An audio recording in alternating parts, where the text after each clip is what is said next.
Today, so I'm going to have to just speak loudly and hopefully everybody can hear me.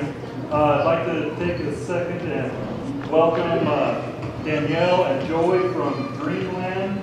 They're going to do a presentation on some concepts that they put together for a skate park in Mill City. With that, they're going to, a 20-minute presentation. They're going to get some questions from everybody and get everybody's input that they can. They've been through this process countless times in numerous communities around the country. So they're familiar with it. They know that there's going to be concerns. They know that there's going to be questions and all this stuff, and they are ready and willing to field them. After they're through with their presentation at 7 o'clock, we will hold a city council meeting, which is going to be pretty much dedicated to taking comment from this, but it will be about 20 minutes in before we move to comments for the skate park. So we have a regular agenda here that we will be following. So we'll do our regular taking comments from the community about things other than the skate park. So you'll have an opportunity to talk about other things as well if you like. Let's see, what am I missing? Stacy asks that everyone has the opportunity to sign in. There's a sign-in sheet there. And if you are going to have some public comment, she would like you to do it written as well as verbally so that everybody can hear, but also that she has something for records and our minutes. So with that, I would like to once again introduce Danielle and Joey and turn the presentation over to them. Thank you.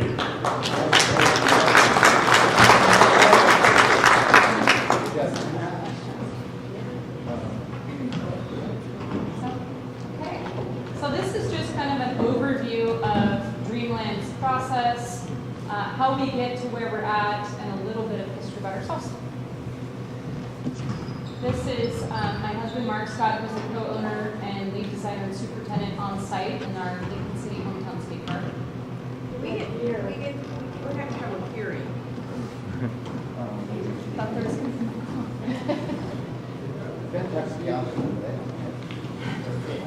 I'm pretty loud, but we'll see how I can try not to scream. Is this better? Yes. Okay. I do have it somewhat memorized. Dreamland introduction. Dreamland Skate Parks is headquartered in Lincoln City, Oregon.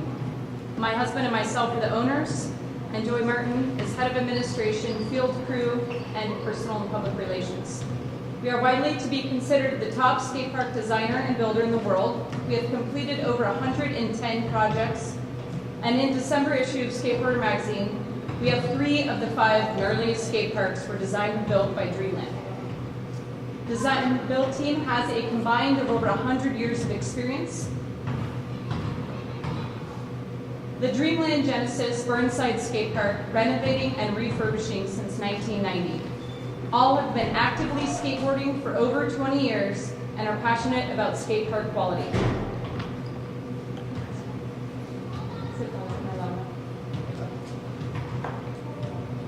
Part of our dream team, Mark, lead designer, myself, and Troy Mears, who is a Oregon-based architect who does all of our landscape architecture and irrigation landscaping.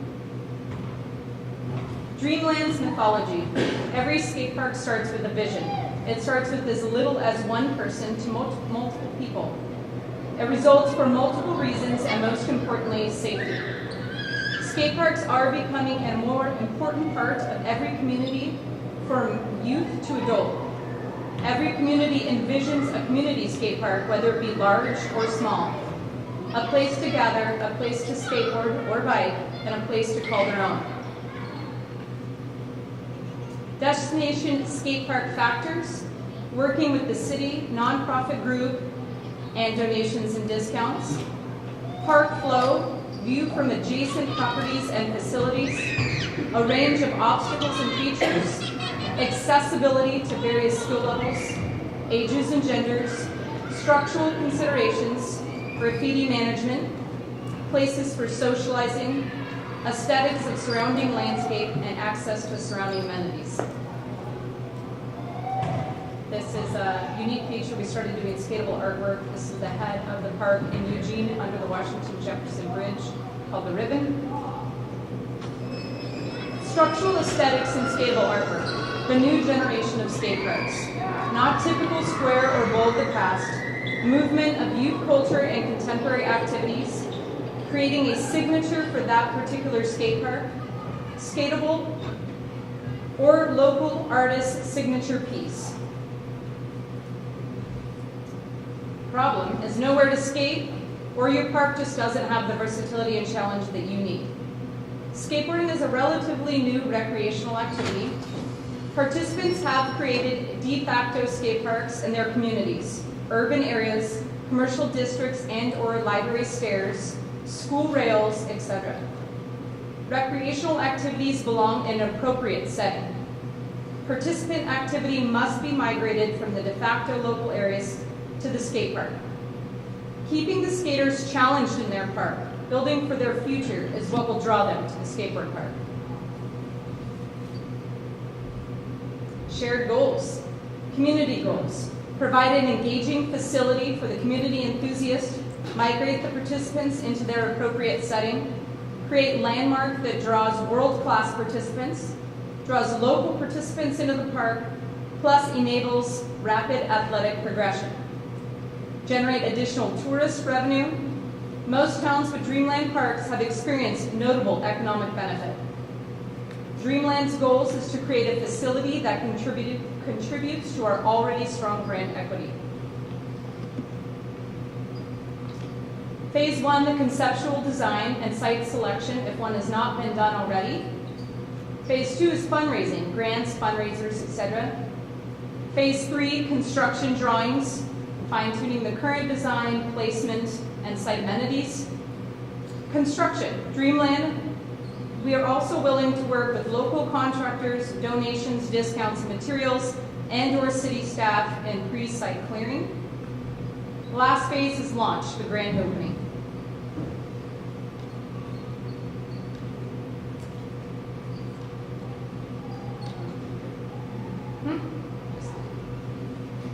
Key personnel is the City of Mill City, Dreamland Skate Parks and Skate, working with the community, schedule project deadlines and identify deliverables and dates. Construction drawings.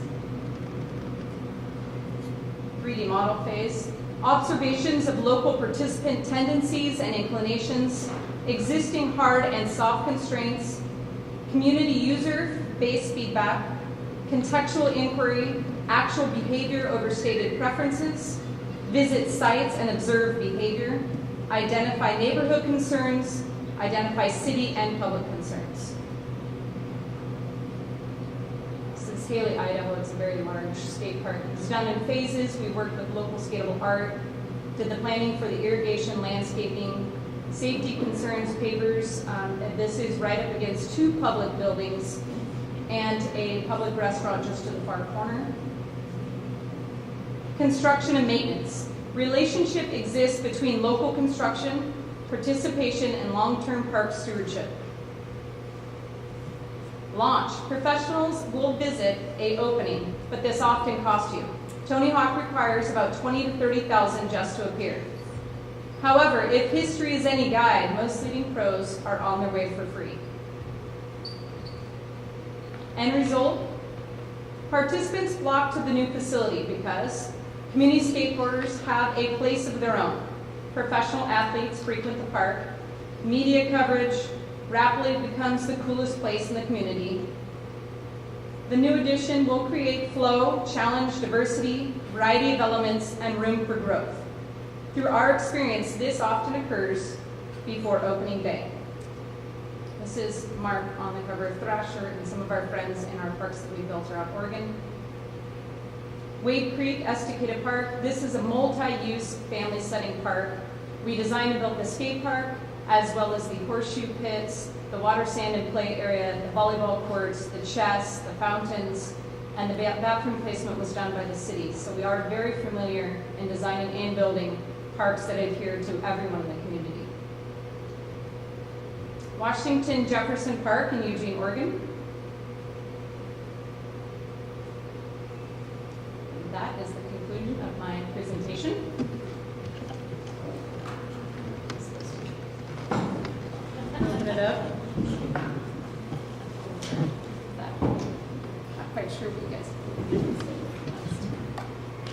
We wanted to open up, or is this that time? This is a time for your opportunity to ask questions about their process, ask about what a skate park brings to a community, what the potential hazards are, any of your concerns that brings you here tonight, or if you're just here to listen and stuff, that's great too. But if you have a question, this is your opportunity to ask it.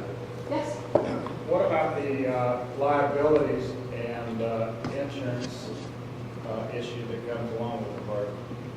So it is considered a public open skate park, just like it would be going to Kimmel Park and playing on the playground equipment or anything of that nature. Every skate park that we've built in Oregon has fallen under a public city park.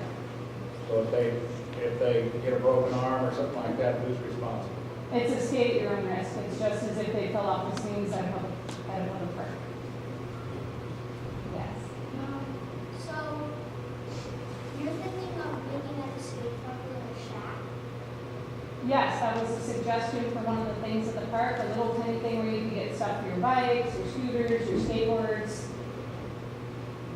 maybe your board snaps, and maybe your board. So I think it's to use for maintenance, and the skate park committee can also answer that, but I believe the intent was to replace something that was broken. If you needed to put together your new skateboard, you could do it there.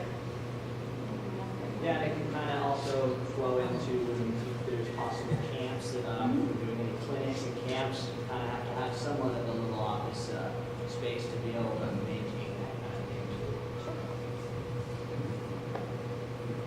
Yes, The maintenance of the ongoing maintenance, the restrooms, who would be responsible for that?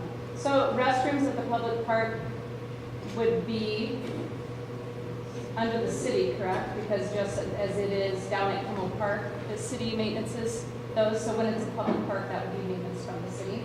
As far as the skateboard park, every 3 to 5 years, the only maintenance that needs to be done is the metal coping. It costs about $5 for 2 cans of Rust-Oleum paint, and we just paint it to keep upkeep. It doesn't rust, it keeps smooth. And then we suggest, depending on how harsh the weather has been the last 3 to 5 years, resealing the skate park, which on average costs about $1,000 if even. And some parks haven't been resealed in 8 years, it just kind of depends on the weather. We just did a couple restorations in Redmond and Madras. Those guys go, both scales of being extremely cold, extremely hot. We maintain a relationship with the community and with the city. We don't want you guys to hesitate to call us if there's an issue. We guarantee our parks 1 year from the time of completion, so if there's any issues. The best thing about Mill City is we're right down the road, so we're happy to continue this relationship and continue to work with you guys. And we work closely with a lot of the nonprofit groups. We actually are the ones that have the nonprofit in Lincoln City. And that's pretty amazing. Another part of having that ownership of the skate park is we have the local kids come down with us and work on the park. And I know that skate is very interested in keeping the youth involved as well. So. On the drawings you provided, you were cold, but when did they They're all between 7,000 and 7,100 square feet. I think each one there is a smoothing depending on the elements. I don't know if I have that information.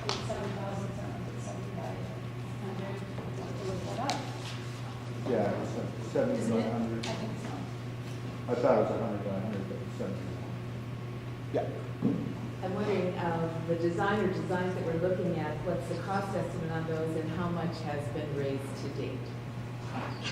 I will answer the first part, and I won't speak for Skate, but I'll let them answer the second part. Okay. The park will vary. These are concept models. A lot of federal and state grants, along with nonprofits, require a design, a concept design. So these are concepts. As far as the skate park only, which is the only particular piece I feel comfortable giving rough estimates on, is it depends on where the funding is established first. If there are federal grants or federal money or city money that is established, there are stipulations there that sometimes require Davis-Bacon wages be paid. So on a larger scale, you're looking at anywhere from $35 to $42 a square foot. If they are all raised through grants and nonprofit donations, then we're looking anywhere from the $25 to $32 a square foot for fundraising purposes only. There's still a lot of hard features that we want to nail down during the next process of the design before we give any complete cost estimates. Could you do the math for me in both of those scenarios in terms of square footage? Off the top of my head, In general, ballpark. 7,000 square feet at $35, which is right in the middle of those two, is $245,000. Thank you, Mr. Mayor. That's why he's the mayor. Yeah. Thinking Pull ahead. that out. And to date, So to date, since the skate park has been collecting donations over the years, we're about in the $50,000 range. Danielle, you talked about the Haley Skate Park. That was one that's phased in. What is the current size? What size did it start? And then the second part to the question is, what is the average size of a community skate park? Sure. So it started as ramps that we demolished. Over time, especially in that climate, there's a lot of snow and harsh weather conditions, and it became dangerous. So we demolished the current park, it was done as a partial nonprofit, partial city funding.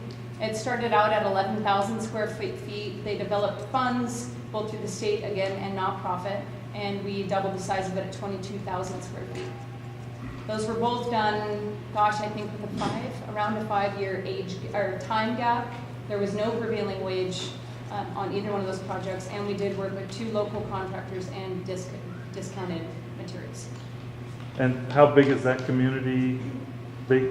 Oh gosh, I would say probably about 6,000 maybe. I would say, Depends on the season. yeah, about maybe, but 6,000 to 7,000. yeah. So a community roughly the size of Staten Yes. has a 22,000 square foot. Yes, you are. Yeah, Yeah. you're also. Haley and every community is different. They are also located next to Sun Valley, where they have some very wealthy private donors. So I tend to be cautious on comparing parks as far as cost-wise, but they were very fortunate and blessed that they had a memorial fund and some other people that really stepped up and donated a lot of money. Smaller It's a beautiful thing. communities such as ours, though, what's an average size that they kind of go with?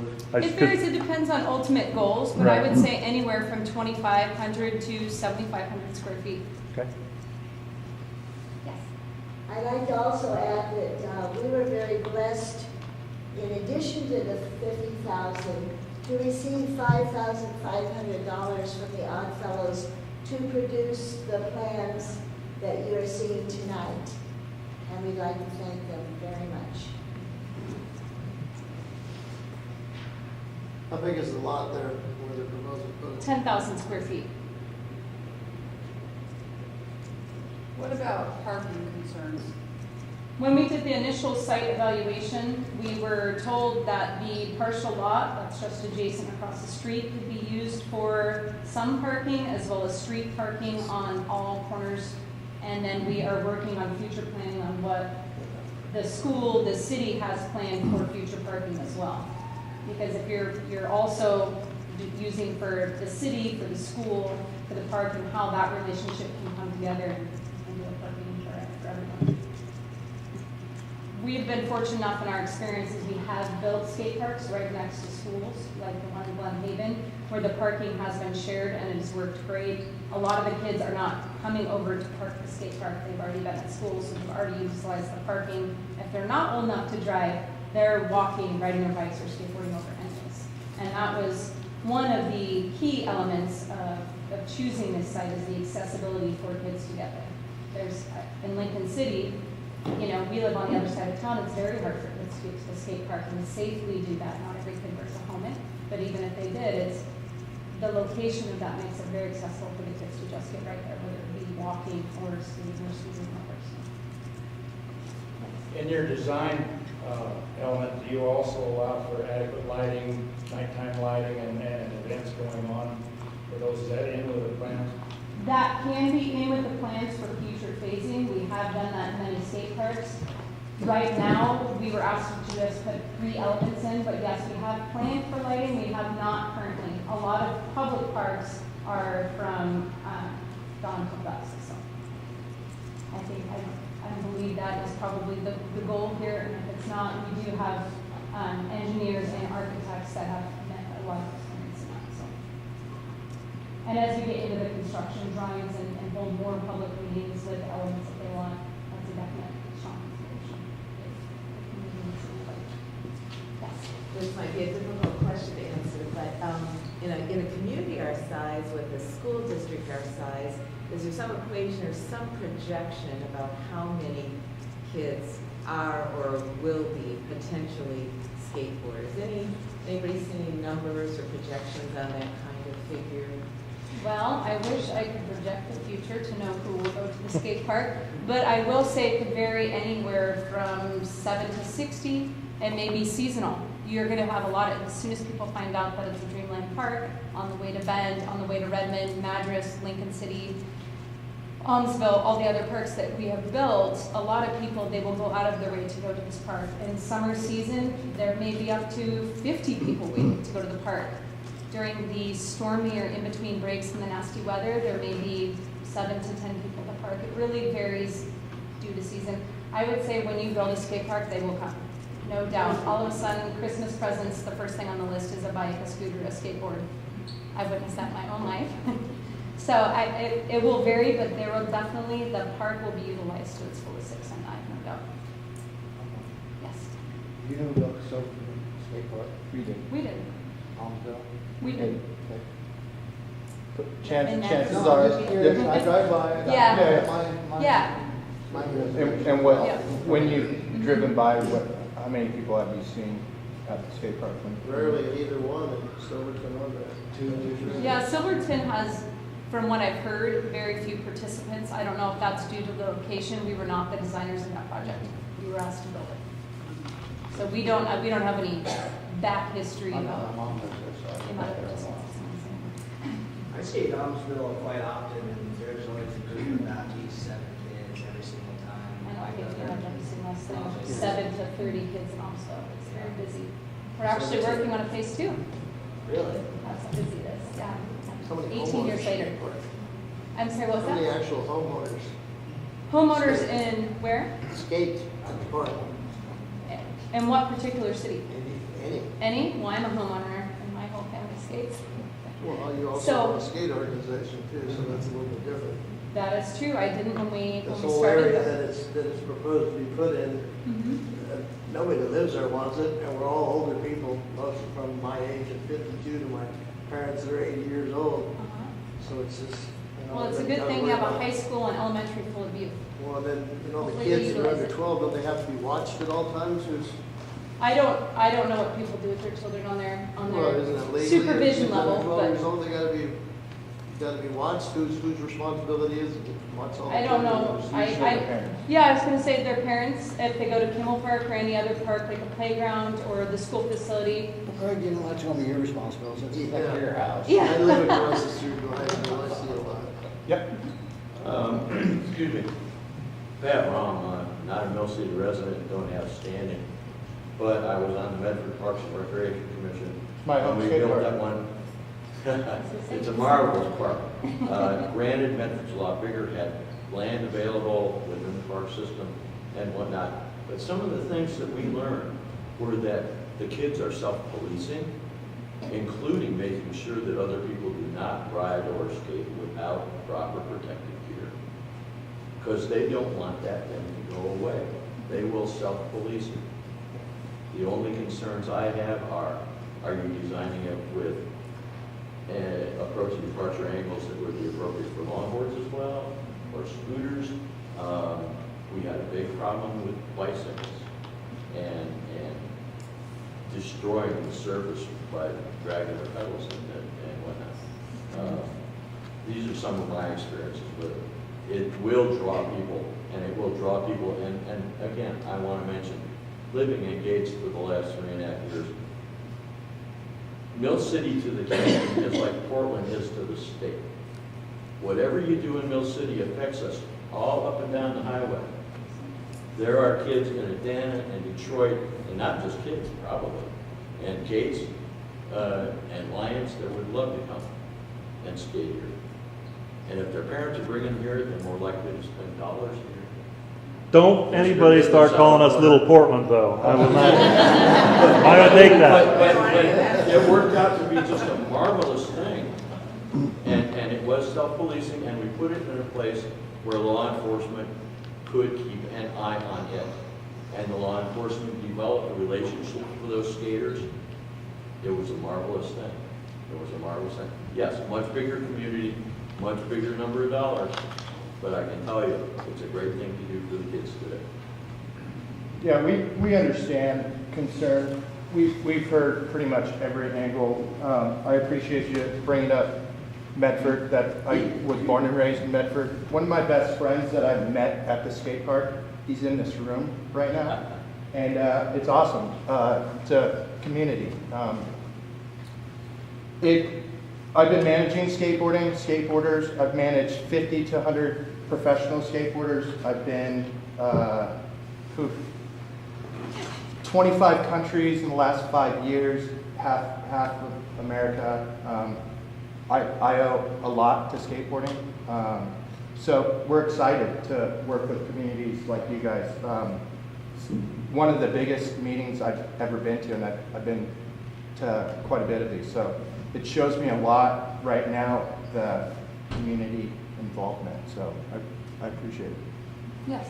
Did you say that there's a full warranty for a year on the park? Yes, Are you the contractors? I am. I'm the designer and the builder, so So what does that exclude, a full warranty? it's anything due to structural failing, cracks over non-hairline cracks or normal concrete, but large cracks, coping, anything that would be due to a lack of good workmanship. So That's it's what, anything in this, that's what it skate park. includes. What does it exclude?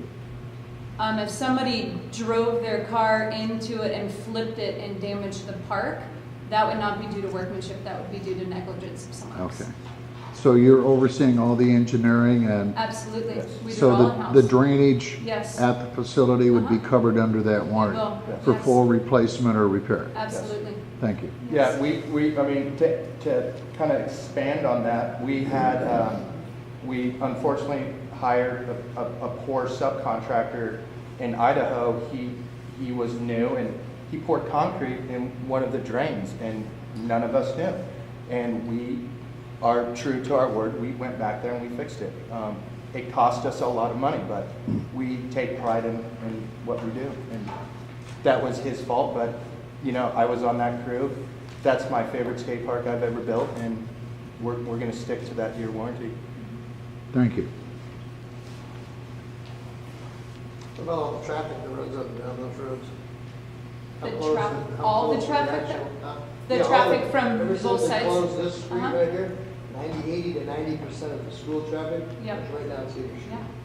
So when And we, Second Street. so are you concerned about the kids that are walking being hit by a car or by It's on the skateboards? Skateboards do come out from other people, and people do fly off the ramps. and- So that will be in the construction drawings. We will be designing the park so it sits in park. We'll have a landscape buffer, a sidewalk buffer, and possibly fences that sit along the side. So that has definitely been a high consideration in that area. We do know that the kids are going to be skating and biking to whatever park that they go to, so their transportation, we're not liable if the kid falls off. I mean, the fact, before he gets to the park, those considerations are done during the design, but as far as actually boards escaping the park, that is, we do consider that, and we do try to do natural buffers, so you're not just looking at concrete out your window, but as well ADA accessibility and landscaping and parking. So during the actual construction drawing phase, we will be addressing this. I have more of a comment than a question. I'm a 45-year-old skateboarder, apparently home here, just outside of town. I've bought and sold a few homes. I grew up skateboarding. I have friends that I still go visit down in my home state, and we meet at skate parks and skate. One of my friends graduated from Atlantic University. He's a lawyer. I've got a friend that's a battalion chief with CAL FIRE. My friend Joe Clark is the director of Google for safety, and we still all meet and skateboard together. I can see both sides, but I have two children at the school, 8 and 5. We skated at our home park back in Scotts Valley. I see the concerns as from both sides. I can empathize with people seeing like, oh, well, skate parks bring problems. But anything that has an organization of kids, I think, would bring problems. The positive things I think to look at for the skate park is it brings kids together, gives them a place to go, and they congregate there. So rather than not knowing where they are, we know where they are, and they're having fun, they're being athletic. I'll even say I put on weight since I moved up here and stopped skateboarding so much because there's not a park around here. I think it's a really positive thing. It's really easy to look at the negative of it, but believe me, there's a lot of good things that come out of it. It brings a lot. I started skateboarding in the 80s, and I've seen communities, this is a resurgence in skate park. We didn't have them when I was a kid. We were in the truck loading zones, we were out on the streets. Then they started building skate parks, and it just became a very positive thing. So I don't think it's something to be scared of more than something for our youth to do. And giving our kids something to do is an investment in our children. And I think that's one of the most important things the community can do. Did you build the one in Reed's Point? One of our ex-crew members built the one in Wyndham so Built the well. one that was to, Yes. Yep, that's, same person. Yeah. Yep. and the one in Reed's Point is built on part of the park. But I- it is funded by a 501(c)(3). Mhm. Yes. It's not funded by the city taxpayers at all. Yeah. Right, And they raise money to maintain it because of the edges absolutely. that break down. How often do the edges break down? Well, that park was built in a later, since then, I can't speak for how they designed and built their park, but a lot of things have structurally changed. The PSI and the concrete, the metal edges that we use to prevent those type of things. We've learned a lot through the evolution of 25 years of skate park building as far as durability and the type of users, the design and structural studies to it. So. One concern I want to bring up really in reference to the school is that currently we are exploring a bond and potentially replacing the high school. And the teaser for all y'all is that December 13th is an open school board meeting to discuss some of the options that the school board will be looking at. But currently, because of the replacement of the school, they are looking at Cedar Street being the entrance to the school, potentially the new school, which is also a traffic. We would have to look at traffic flow and also parking. So that area where you're thinking might be parking, it might not be available if it's, if the city or our community goes that route. So that's something. And then just on a personal basis, I wonder if, if we're investing $245,000, we have $50,000, then is it something that the city is looking at that we're just, we would support this, or is it a tax, or how would we pay for the rest of the park?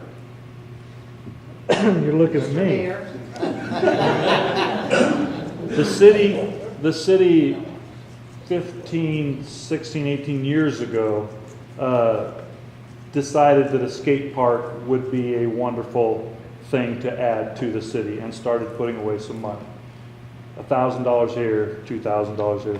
I don't know exactly the amount that the city has set aside, but it's a portion of the money that the skate park is got, right? The portion of that $50,000 the city has set aside. Now we are working on hammering out an agreement. We've pretty much come to an agreement with Skate to kind of keep something separate because they can apply for some grants that we can't. We can apply for some grants that they can't. So in the whole fundraising scheme of things, it's not going to be a tax. We're looking for money from different foundations, from different parks, state parks or whatever. But there are a number of different places that throw some money at things like this. So a tax, no. A bond, no. But the taxpayer does have a little bit of involvement in it, as we have been setting aside a little bit of money here and there for the last 15 years or 20 years. So that's where the taxpayer is on the hook, just a little bit that we can eke out of our budget annually. And I will add to that is that it is a 501c, and we know hundreds of thousands of dollars that have been allocated specifically to 501cs, not just for skate parks, but it's also considered a public park. It's going to be utilized by people in the community. So they will open up a lot of eyes. I know the Tony Hawk Foundation that donates anywhere from $5,000 to $100,000, specifically donates to small communities that don't have a lot of resources or things for kids to do.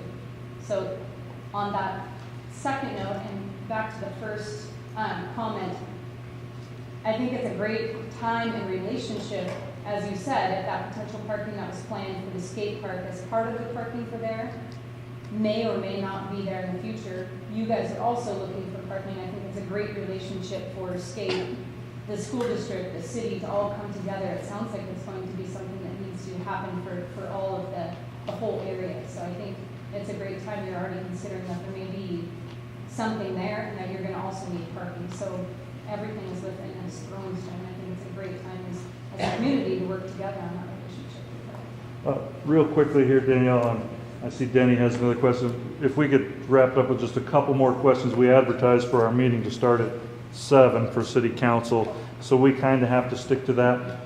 We're going to do a little short city business, then we're going to open it up to public comments and stuff for the skate park, where you can either comment. Basically that is it, but Danielle will still be here to answer any questions. I hope you're sticking around. And yeah, I'm going to throw her under the bus right now. So she will stick around, but we would like to hear from the citizens, pros, cons, or just general testimony. But with that, I'd like to, I guess, go ahead, Denny. You had a question, maybe throw it out there or a comment. I thought I saw in the meeting minutes that the city was putting in $9,000 a year. Is that correct? No, I think at 1 year we put in a fairly significant amount. What was the biggest contribution we made at one time? I want to say we started out doing $8,000 the first few years. But it's more recently been $1,000 or a couple $1,000s. Back in the beginning, though, when there was no money, we were trying to target some money towards it. So it just depends on where the budget's at that time. Do you know how much the city has in its coffer towards the? I do not have those. I don't have that with me. I believe the total amount in the fund at this point is roughly $32,000 of city, and the balance is from skate and previous. So the city in the last 15 to 20 years has set aside into a skate park fund, under its parks fund, roughly $32,000. So. And this has been raised by skate. And the skate or the previous group as well raised some money too. And they have been, the skate group that we have now has been very active and applaud all their efforts as well. But I would like to move forward and go ahead and move into an official city council meeting. And take this moment to thank everyone for showing up to this meeting tonight. Sure, and that's why there's a particular effort that went forward to getting you guys to show up down here tonight, to get the word out to the people, what's going on, what the potential proposals are, and we want comments from people for Dreamland to consider, for the council to consider, for the group of skate to consider. This is an opportunity to comment on. You've seen the proposal. You've seen I see 3 different conceptual designs. They, of course, stated that these are concepts, and the actual hard copy could change other elements, could be added in, things like that, and a lot of that could potentially come from what you guys bring to this meeting. So I would like to ask anyone, we don't have a podium, I would just ask you to hopefully stand and state your name and address for the record, and give some comments either to the council, to Dreamland, or even to skate. Anybody have anything like that like to add that beyond what we were talking about earlier? You, young man. So I've been to the my name is Thurston, and what I'm thinking about the skate park is having just a mini cover, because if you've ever been to the Lincoln City skate park, it has just quite a cover at here. It just has a cover at the front when you use this cover. So some of it with protection from the weather. Well, if you don't skate in the rain, you probably don't skate much in Oregon. That's kind of like golfing in Oregon. So, but I understand that's a great suggestion. Thank you very much. Comments? Questions? Mr. Mayor, I have a question for Dreamland. Yes. Of these 3 conceptuals here, can all 3 of these be built in phases? Absolutely. Okay. Yes, we have experience in over 10 communities building in phased skate parks, and that's dependent upon funds. Some grants and cash donations that are given come with stipulations they have to be spent in a year, so we have been on a time crunch on some of those. And then it helps get the donation ball kind of rolling when people see this is actually happening. We've had parks that we've designed into phases as well, that the second and third phase has not been able to happen due to funding. So everything that we do can be added on to, but still has flow to it.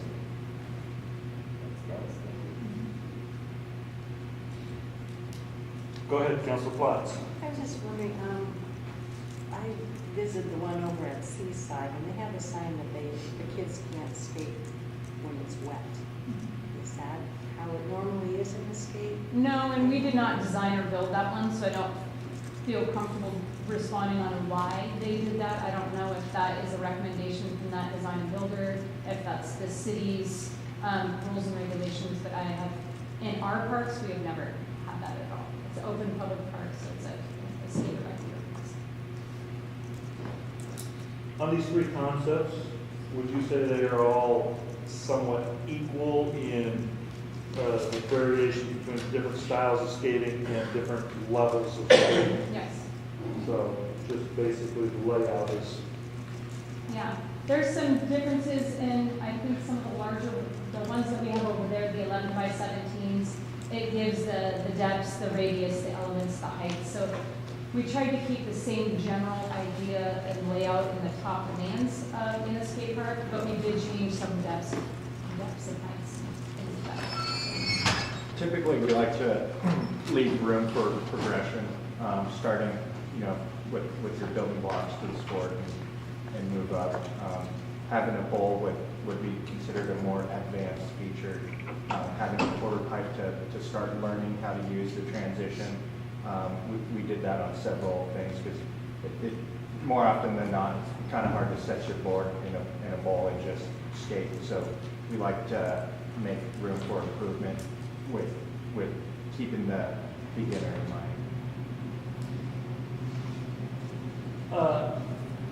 no matter where this was placed, one thing that would be a concern of mine is noise. The wheels make noise and stuff like that. Is it a problem any place, and is there a way to mitigate any kind of noise buffers or whatever if it is a problem? So the skate park is built in ground, so the bowls, things of that nature that are more commonly used, the sound is absorbed in the ground. And we did just work with a client that did a very in-depth noise study that I would be happy to provide you with, that you'd be surprised from people walking on the street to playgrounds, ball fields, school playgrounds, the sound difference down to the minute decimal. It's pretty in-depth, and we'd be happy to email that to you as far as sound studies. As far as general kids making noise and then collecting to that one area, we are right across the street from the school, so anybody that lives in that area, they already have the kids walking around, so that was kind of one of the general considerations, as well as you already have the atmosphere of kids laughing and having a good time. I was more concerned with squeaky wheels. No. We live in Oregon. There you go. Yeah. There you go. Questions? There we have one. Name? Oh, Karen Weaver and Gates. So from beginning to end, once the project starts, what would be the average time frame to see that it be finished? Once funds are established and the construction drawings are approved. Yeah, once the ground's broke. Oh, sure. So it varies depending on the time of year. We build year round, but it's anywhere from 1 week to 1.5 weeks per 1,000 square feet. So anywhere from 7 to 9.5 weeks for full construction, not including site and final decision. And will you be using, I know that something was in the presentation, but would you be using any of the local, say, concrete people? I know you have all your own people, but do you use the local contractors for certain portions of it, for the framing? Not for the framing aspect, and again, that depends on how the funds are established. If it is a Davis Bacon, there are very strict, holy labor laws that we have to abide by that we need to be responsible for. We do have opportunities to work with local contractors as far as clearing the land, the site amenities. We would still need to pay a Dreamland representative. It's very crucial in laying the transitions, excavating. Again, our warranty is for the skate park, so we need to be liable for what's going on. So we are willing to work with pre-site work that would be out of our scope of work, or any of the site amenities. As far as working with a local contractor, if they wanted to donate their time, and we are still their supervising, we're more than happy to work with a qualified local contractor. Please donate this time. And I know that I worked on the skate park fundraising years ago with you and Stacy. And there was in-kind donations available then, so that sort of donation is still available then? Absolutely. And we try to, as long as it's available in the communities that we're building, we try to get all of our materials locally, to stimulate the local economy, as well as discounts and donations. We do not put profit over the top of any of our materials or equipment. Somebody wanted to, we have multi-million-dollar insurance. If someone wants to donate one of their excavators, we're happy to put our insurance coverage on it. Again, the park is under warranty, but those are the type of line items that we're happy to work with on discounts or donations. On your multiple projects, you've obviously dealt with municipalities as well as with the private organizations, 501c3s. Municipalities, we have a number of rules that we have to, or legislate to abide by, and one of them is bidding process. I don't know how this works with you guys, because obviously if we're going to spend so much money on a project, we have to put it out to bid. Yes. And that's rules so are you just become a bidder, or? Yes, so during the design process, as we're doing the construction drawings, again, depending on where the funding comes from, if the park is privately funded 100%, depending on how the city funds are utilized with site amenities and things that might be outside of our scope of work, we have been hired directly through contract before with purely nonprofit organization. But as we go through the construction drawing phase, there will be specifications We will do it for, not only for the construction, but also for qualified skate park builders. So there's always a risk when it goes to public bid that we will get the job, but we've never designed a skate park we have not built. So we say that with pride, and we also say that with confidence that we are very clear in the fundraising efforts and working with the local community and trying to give a realistic budget and the best quality. So during that construction drawing phase, we try to ensure that even if it's not us, you're still getting the best product. Steve, name and address. Steve, when? Southeast Ivy. These designs you made up are just for this specific spot here, right, only? They are placed. I'm not against the skate Sure, park, no, they're but placed site I specific. have issues with the way it's gonna be put at. So it is placed site specific, that's actually placed in the existing site right now that is being considered. It can be placed anywhere, the actual placement and slight modifications to how it's gonna sit. Both sites, there has been an in-depth kind of pros and cons that we've gone through both. So there's some work to be done on both sides with that, but it can be placed anywhere. It is specifically placed in the site currently. Okay, this question will be for the council then. We're talking about tourism. We can't get nobody to come down here now. Why are we putting it down here? I still believe we should go up on a highway. They've already got a park there. But that's my opinion. I hope they get some more hands up. Can I ask whereabouts on the highway? Right there at the bathroom, right there on Wall Street. Oh, Exactly. There's a bathroom there. Access, cops for a bunch of kids. And all the tourists are coming on up the highway right there. Name and address. Ernest Freeman, 850 Southwest Ivy in Mill City.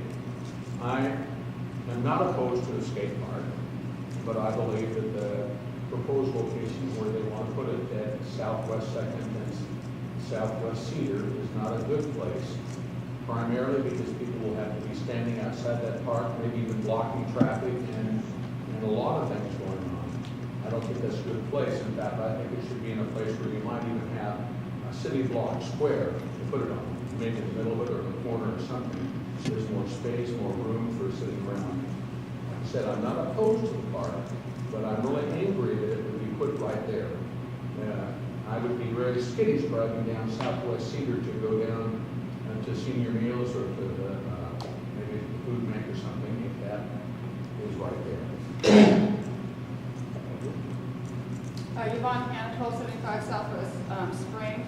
I would go along with Mr. Wynn there, that the location is weird to me. It's like, if I'm going with my family, I don't want to be like in the middle of town having to sit there and watch my kids skate. I want to be on the river, having a picnic, doing other things, and not have to be like in supervisory mode.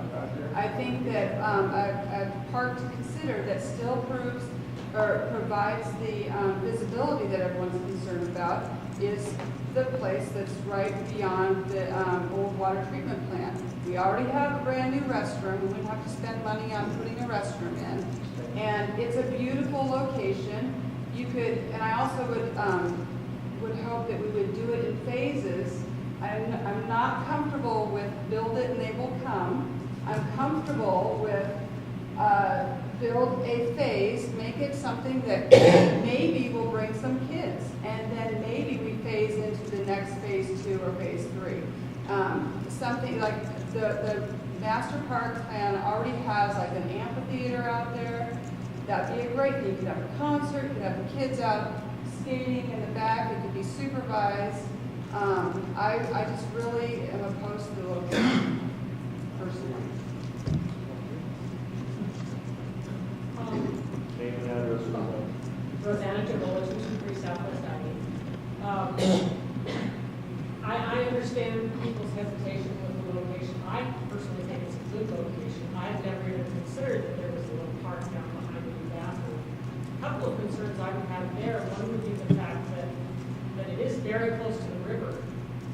So I would assume that any demolition or construction down there next to the river, there's probably things that you can't do just because you're so close to the river.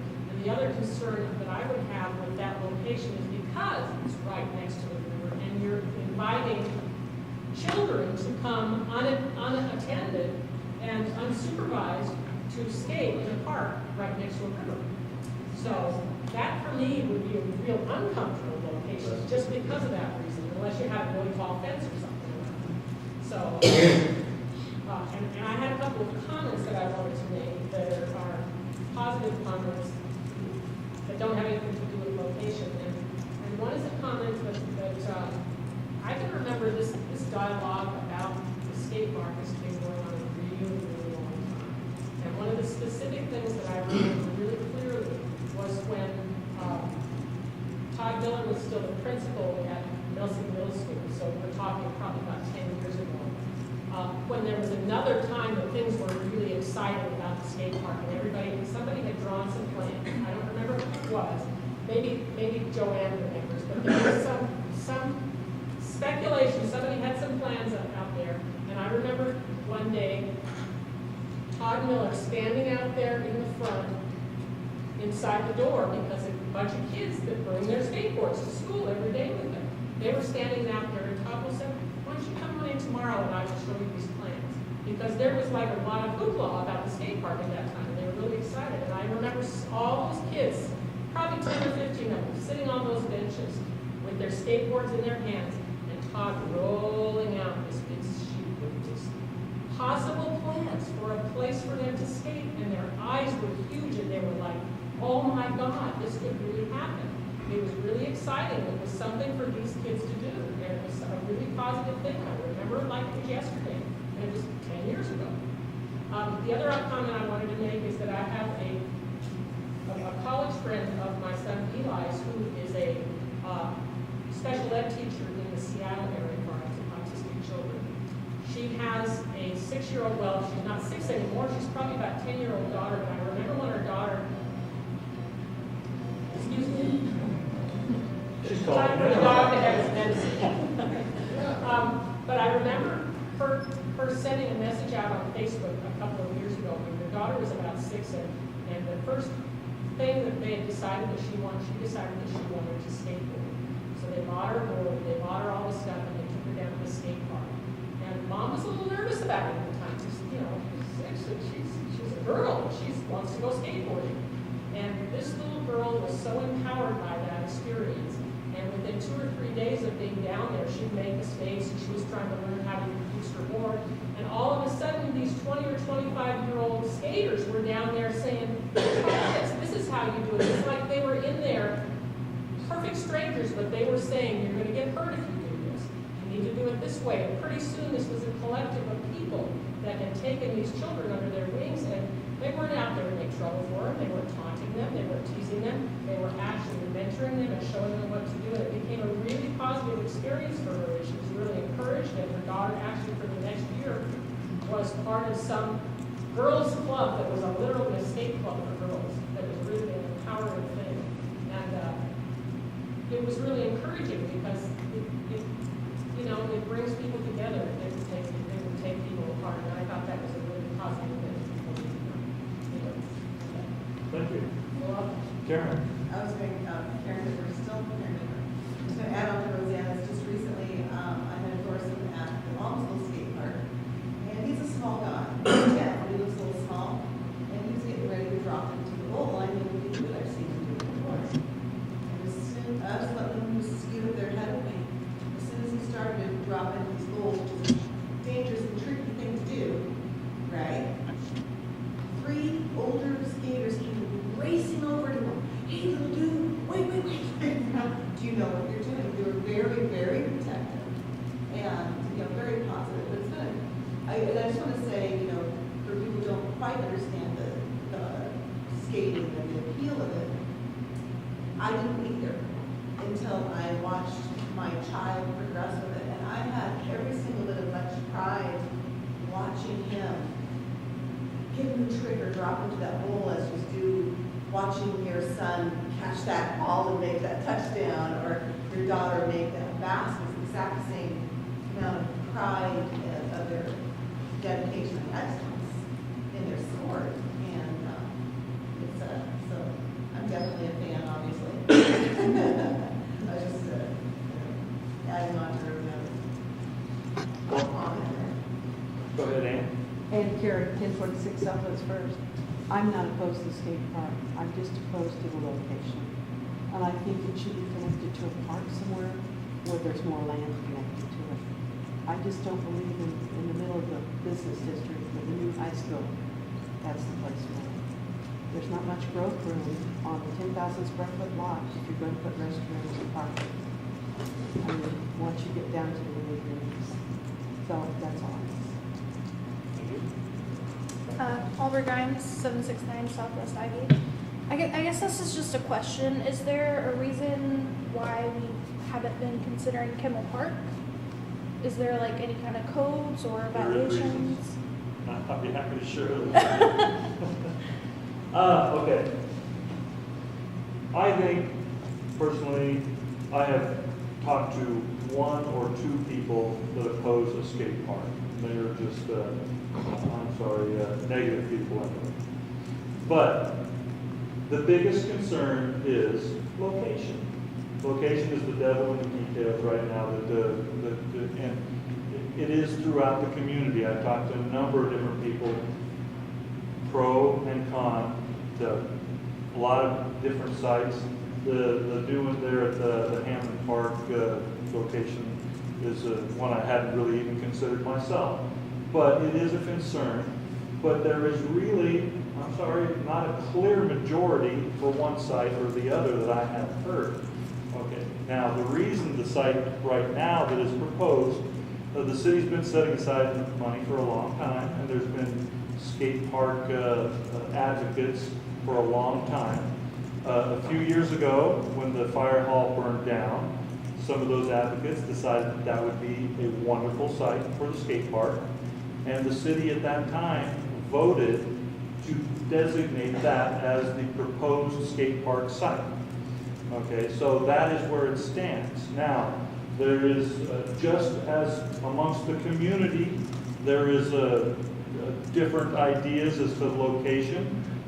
We have varying opinions on the council, and quite honestly, I appreciate that difference of opinions, because that tells me it's indicative that everybody in the community is being represented, because we have different opinions as well. So right now, when we first started talking about this site and really moving forward with it, I didn't take an actual vote, but I took a poll. And the poll sits right now, it would stand at the site that is proposed. So it is due to a past vote designating that as the site, the proposed site. Now, another council could come along after, at least a year from now, that if they had a majority, could change the site. So that's why we are hammering out a memorandum of understanding, an agreement with SCAPE, because if they're going to put a lot of time and effort into getting this moving forward, they don't want the city to pull the rugs out from under them after they put so much effort and momentum into this site. Is there still potential? Danielle says, yes, we could put this someplace else if that was really the case. But is there really enough compelling argument to move it to another spot? Because every site is going to have its downfall as well as its potential. I agree with some of the comments I've heard about, we are size constricted there. Once you build out to your 10,000 feet, that's what you got. You could not add on to past that. This spot here, this proposed spot, will take additional cost as to building restrooms for it. And is parking going to be an issue? Even at the proposed parks that we have right now, extra parking, I think would have to be developed. The restrooms are in place, but there's issues anywhere we go with it. One of the issues that people like about the spot right now that I've heard very adamantly is its visibility aspect. People like the fact that, yes, I've heard that the skaters are self-policing in many many areas and stuff like that, but it never hurts to know that there's somebody else watching you. So the parks are a little more obscure, so that's, I think, some folks is thinking as well. Some folks like this central location, easy access from the four corners of the city, where Kimmel Park is more at one hand. I think we've heard comments like the Silverton Park doesn't get as much use, and its potential is because it's out at the outskirts of one side of town. And it's the side of town probably where there's the least housing, you know, and stuff like that. So it's a ways across town for that. So this is just kind of my feelings. I am a strong proponent. I think a skate park will be a wonderful asset to the community. I definitely have my opinions as well about location, but I don't want to try and lead anybody on. I want to weigh it all equally and find a balance that's going to be the best for us ongoing. This is your opportunity to speak up and let the council know that if there are any potential to reconsider, to try something else for any kind of potential. This is a polite way to be able to comment and let everybody know. So, long story, that's why it's where it is. Short story, I'm glad you all are so excited about it. I am too. And so let's, I want to hear what everybody has to say.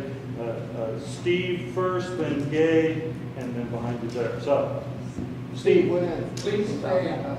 well, could you stand up so they can hear you across the room? He's pretty comfortable. I had two thoughts really. One was up on the highway would be better for the tourism. The other one was, is this handicap availability, this skate park? If it is, does what you call it come into play? ADA, No, if the city builds it, it will be handicap accessible. Yeah, does that make a difference For it to be ADA accessible, all of our parks have to be ADA I know, but accessible. okay, so that's all Davis Bacon then now? No, So that has nothing to do with that? no, when Davis Bacon is, if there is federal funds or Right. specific state funds That's what that, I'm trying to get at. yeah. Prevailing wage. Yeah, Okay. yep. Gabe. I didn't know this was an issue. Gage Dunsner, I'm at 1290 Southwest First. Since there seems to be an ongoing concern about location, is there any way to put this to the entire community? We're really pretty well represented, but there are many, many more people who might, I mean, is that a possibility, or is it in stone now?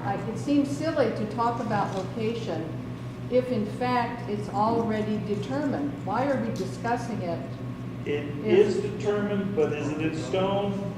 Stones are movable, you know, just Well, the how do you determination move, behind it. how do you move a stone But, though if you well- don't know what the entire community would prefer? One way or the Exactly. other. You got to change opinion, and that would be, quite frankly, on the council, change opinion, or, you know, do this through pointing out the positive aspects rather than the negative aspects or the negative aspects of proposed locations. But I see them as, you know, pros and cons for everything. So, you know, the city All I'm saying is that there's been a lot of concern here about location, and the rest of the community hasn't been able to join in. That's all I'm saying. Is there some way that the entire community can be involved, or is it too late for that? That was my Correct. question. you know, the city could have a survey, a poll, something like that, but to actually put it to a vote costs money to put into a voter's pamphlet, and it's not a little bit of money, it's a fair amount of money. So we'd like to, you know, How much money and could we raise that money? well, I It's don't know, how important to a lot much of money people does it in cost to town. get into the voting stuff? I don't know how much money. Very important to a lot of Because, people. but when I say a lot of money, I'm not talking lots and lots, but I'm talking a couple thousand, $5,000 or something, I think, just to get in the voter's pamphlet. I'm not sure what it is. It depends on. We don't do it very often. So, it's a lot of money that, like I say, the council tries to listen throughout the community and gauge the pulse. Obviously, there's definitely strong opinions on both sides. I have my own opinions, but I try to hear the balance of the community to make the best decision. So, all your voices are heard, but we gotta go one way or the other. So that's where it's gonna end up being. Yvonne. Yvonne Hannes, 1275 Southwest Spring. Has there been a formal survey? I have not had one done myself, and I don't know about the previous council, and I will put that question to Skate, how they have come up behind it. With Joanne Heaving, 25862 DeWitt Lane, Lyons. We've had a lot of activities in the community, portable skate ramps that Mike has made himself. We put them up in various places so the kids could come and skate. We have hundreds of signatures from kids that really want a skate park. I have them with me tonight. We have posters up there of adults who have supported the skate park and the present location. And we have had a lot of talks with kids, grandchildren of my own, others, a formal letter that I presented to the city council from a young man who absolutely says the worst place for the skate park is Kimmel Park because nobody monitors Kimmel Park. There's a lot of unsavory activities that go on down there. I know of grandparents that say, I wouldn't let my grandchild go down to Kimmel Park and skate. And we all know that the kids are going to go skating. It's not very often that the family goes. It's a wonderful idea, Yvonne, but the family doesn't go. The kids skate down the street to go and skate. Mother does not come with them. We are planning areas at the periphery where there will be benches for people to come and watch. But it's been our, to answer you, because that's been the big question. The Kimmel Park is not visible enough. There's too much that goes on down there that is not in most people's liking. So that's why Kimmel Park did have some negative comments about it. And most of those were from kids. Real quickly though, I want to throw out disqualified. Kimmel Park is not a dark and dangerous place, folks. You can take your kids there. We have a wonderful playground and it is a wonderful park. But Gregory Ellis, 334 Southwest 2nd Avenue. I live directly across the street from where they're proposed. I'm not opposed to a skate park in any way, shape, or form. But you guys are all talking about the drug activity and that sort of thing down at Kimmel Park. I live there. I see the drug activity right there across that street. Every day of every day I see it. I see the people, I see the drugs, I see the drug deals, I see all sorts of things that a lot of people that don't live there don't see. I see the traffic that goes by there. I see people driving by my house in both directions at 50, 60 miles an hour all the time. It's an unsafe place to have little kids run around. And if your kids are under 12 years old, you shouldn't be sending them down to the park anyway. By law, you're supposed to be with your kid, as far as I know, if they're under 12 years old. So and I'm not opposed to that at all. I like the location Steve said, and there's other locations that could be looked at as well. That's just my personal opinion. there are dangerous elements everywhere in every demographic. And we just saw something in the newspaper here about some hostage situation in Salem in an upscale neighborhood in the basement of a home there. That's so that kind of activity can happen everywhere. It's up to everybody's. It's everybody's duty to keep an eye on their neighbor and what's going on. So We have a lot of incidents before you leave the park. depends on the time of year and around town. Not a lot, no. Dave, we're in the back there, couldn't hardly see you. Dave Lotz, 333 Southwest Lynn Place. Just a couple comments. I know the school, we talk about these things quite a bit. The concern from the school is that right now all of our activities from our building go south. They go out to the ball fields. And we have the street blocked off there pretty much as we can, you know, for activities. And it's kind of, it does concern me with kids coming to the school with skateboards, not necessarily to school, but school events.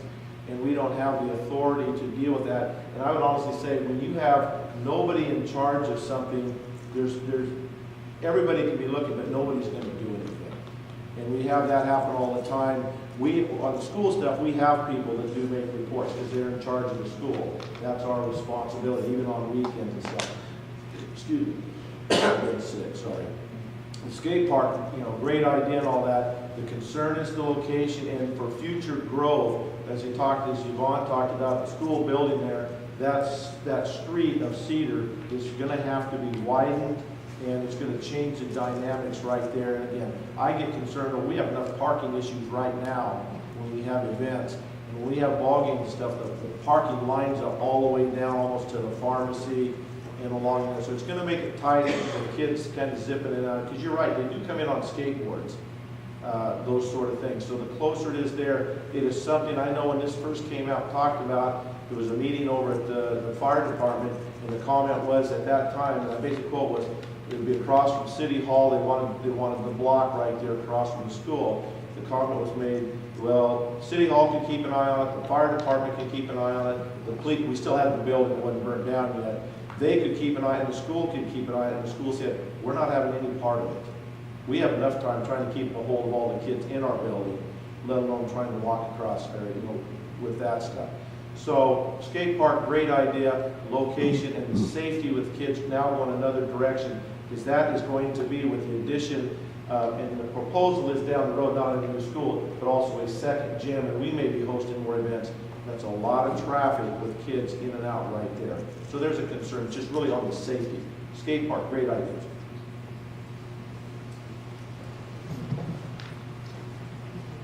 Roseanne? I just had a question for Danielle. Do you have any sense of what the average size of a skate park layout is for a community our size? Is 10,000 feet? So that design is 7,000. Yeah, but do you see an expansion in the community our size that would ever need to Exceed get larger than 7,000, that? yeah. Okay. So this is a really, because I drive by and I think, gee, that looks small. And I look at you the can skate see parks that and I think, on well, site maybe it's not so small. But yeah. But so No, you don't that's- see and that that's that on would the ever large have to grow that space. No. And then, okay. Not at all. Karen? I was going to ask, it's actually something that Dave reminded me of. About 15 years ago, we were working on a project.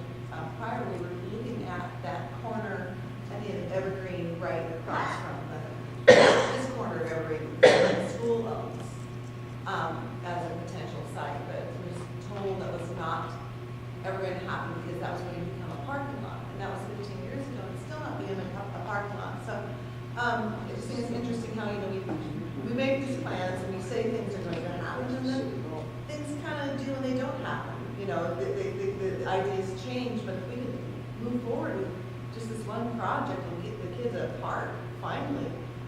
Kids are being put here, 15 years ago, I would watch kids empty their pockets and put their pennies and all their money in the jars at the grocery store trying to get a park. And all of us adults are like, well, we're not sure this is exactly the right time or place. And, you know, I just hope we hurry up and get it done, personally, you know, agree on the spot and put it there and hooray, it's all done. Sounds good. Well, sir, Danielle, you had a comment? I just was gonna make a small comment about once the skate park is in place, no matter its final location, there will be more skateboarders, and those are also your students. So those skateboarders and bikers and scooters will still be coming with their bike or scooter to, my son plays soccer, basketball, baseball, track, and skates in between hours of practice, and he still has to bring his skateboard back to his athletic event. So no matter where the location is, it will be something to consider. I have pictures actually on my phone that the principal, my son is their skate coach, she has them lined up, and she said kids are going to bring them, so I can either tell them they can't be allowed and they've cluttered the entire entrance, or we can make a special place for them. We have encountered a lot of relationships, building that relationship with the school, and it's all the way across town. It's 2 blocks from the elementary school, but there will be that need for a relationship some point, no matter where the final location. And we've already done that. We've had to, with kids skating. But like I said, it's just, the closer it is, obviously, the more that are gonna be there and wanna bring it, which creates a different thing. It's taking the responsibility into the school. Now we have to deal, how we're gonna deal with it. So that, that's. And I would be happy, no matter where the final location is. I have quite a few principals and superintendents that we have a great relationship with on some ideas on how. Southwest 3rd Avenue. I have a son, and over in my street, there's about 5 or 6 kids that are very interested in skate park. Some of those kids are geared towards playing team sports. Some children these days have sensory issues or whatever, and they're not geared towards playing team sports. And I'm very much for the skate park. I feel that the location, there's like pros and cons with all of the locations. I like the idea of having it at a place that already has a restroom. But I also like the idea of it being close to the high school for some of the same reasons that you're against it, is that we have the high school and we have the basketball team and we have the football team and we have those students and everything that can play those sports and excel in those sports. And then we also have a demographic of students that do not do well with team sports. They're more of like the mountain biking and the hiking or the swimming, sensory issue, which skateboarding also is really, really good for those students.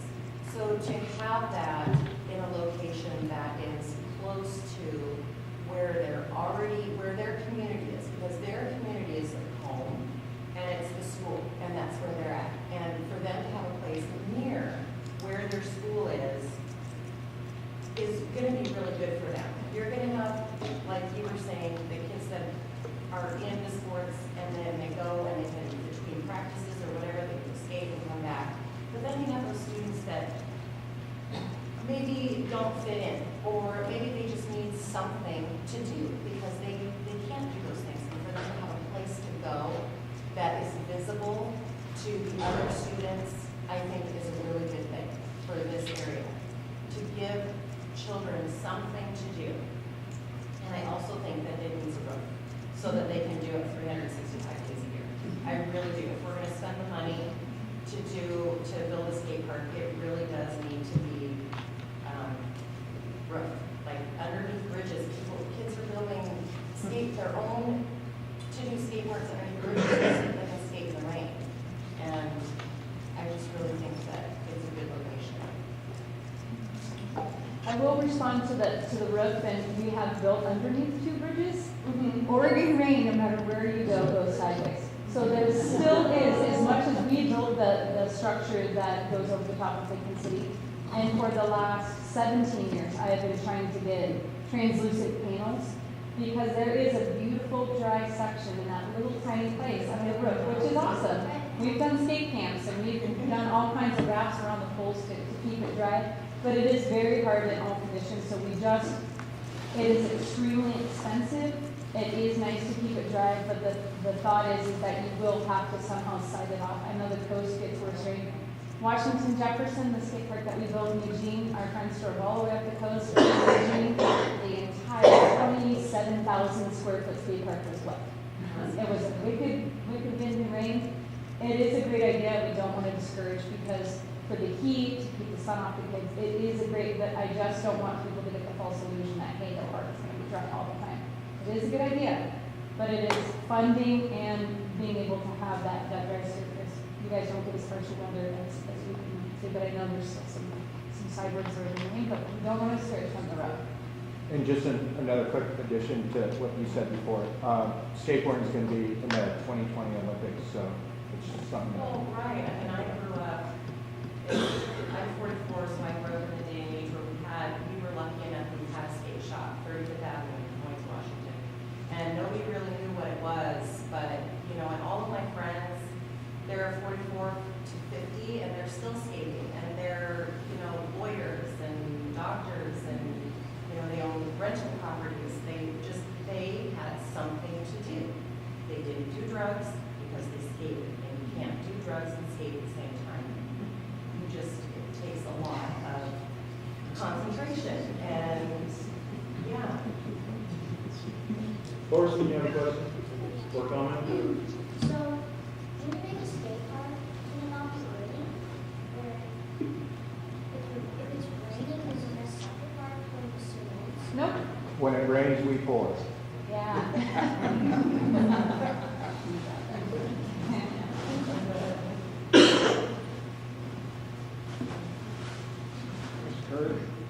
When we get Roll over here, he hasn't had a chance to speak yet. Roll with this 35 Southwest, and it seems to be kind of fixed on the 7,000 square foot. We mentioned that 2,500 square foot was the smallest in your range of size.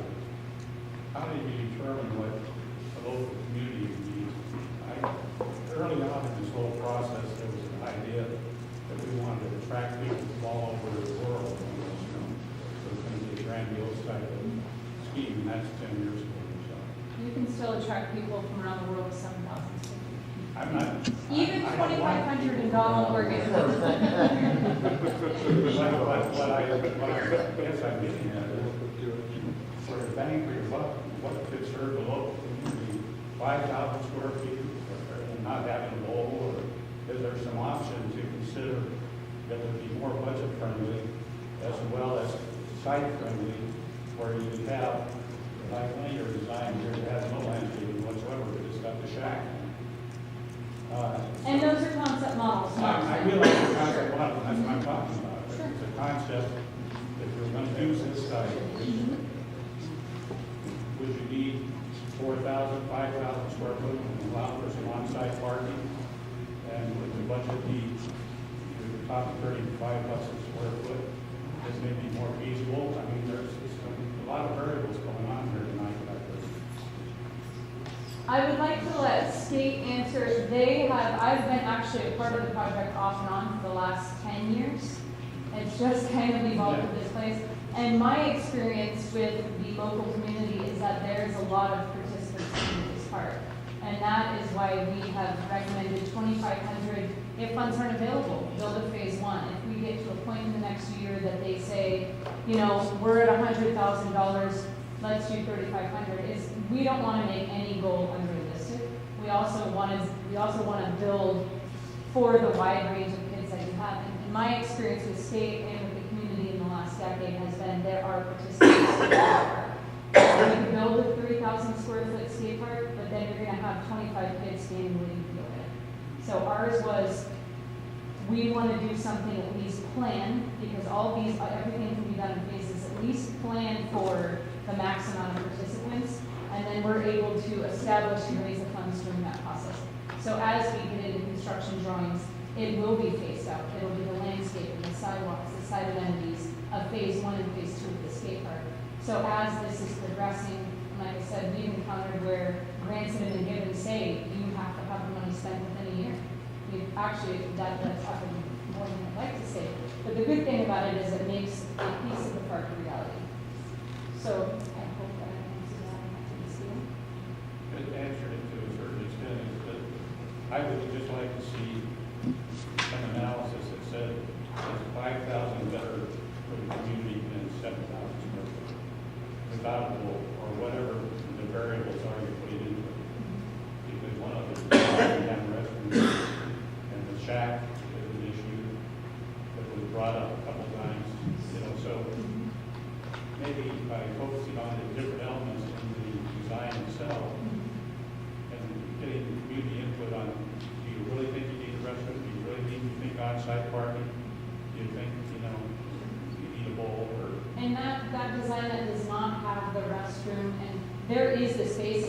exact same size, we just wanted people to get a visual of that third design without the amenities to kind of get a clean slate. Actually, we want benches, a one-person stall, just to kind of get a. If you were talking about buffering one of the. Yes. And make it look like a park, not just a bunch of concrete. Absolutely, yeah.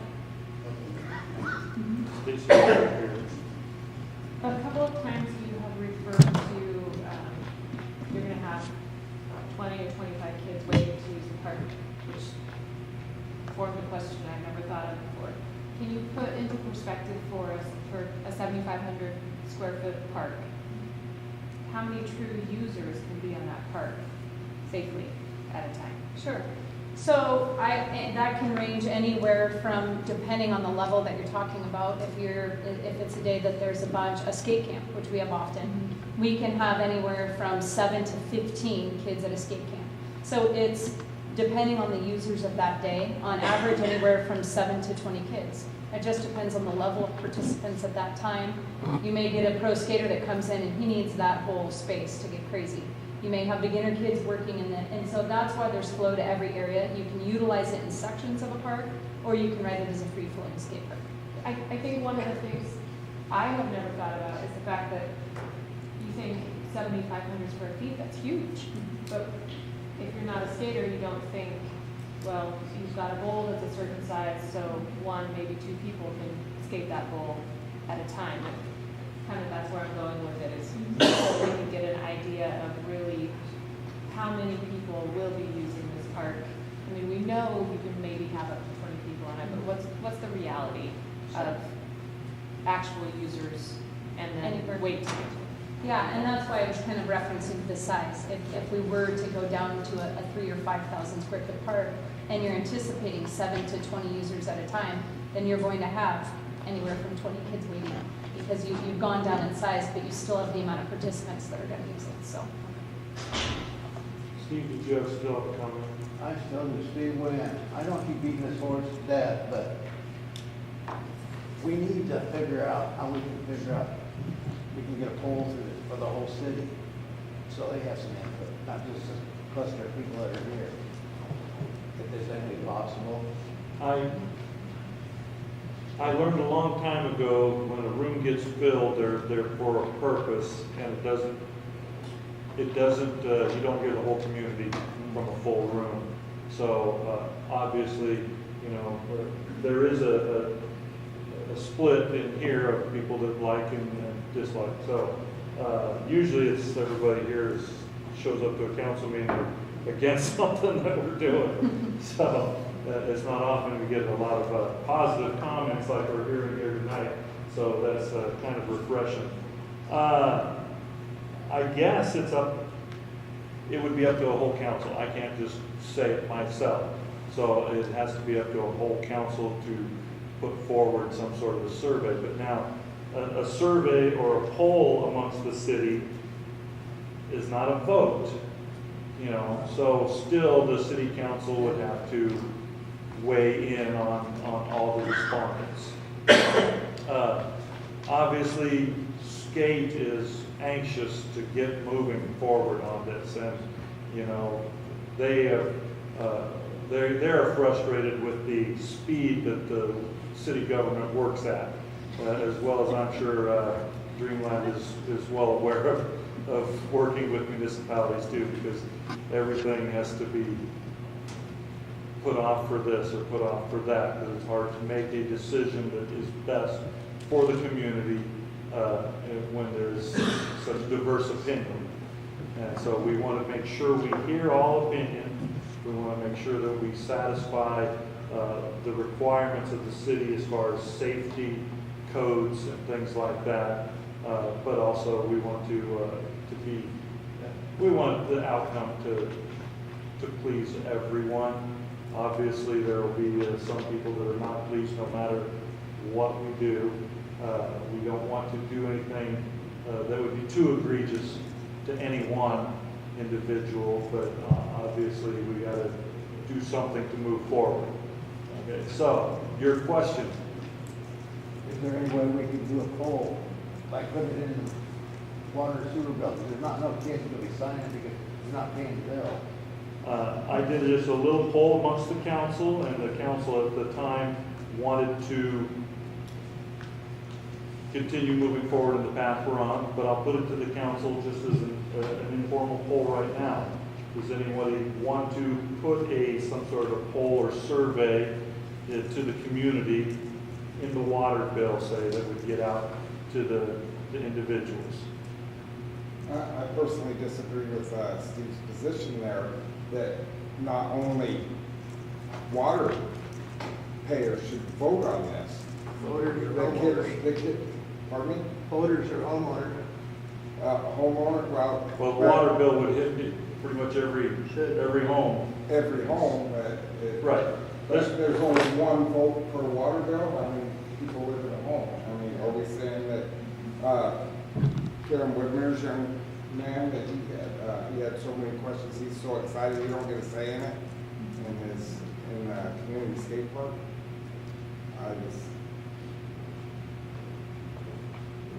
Just a thought. I mean, Sure.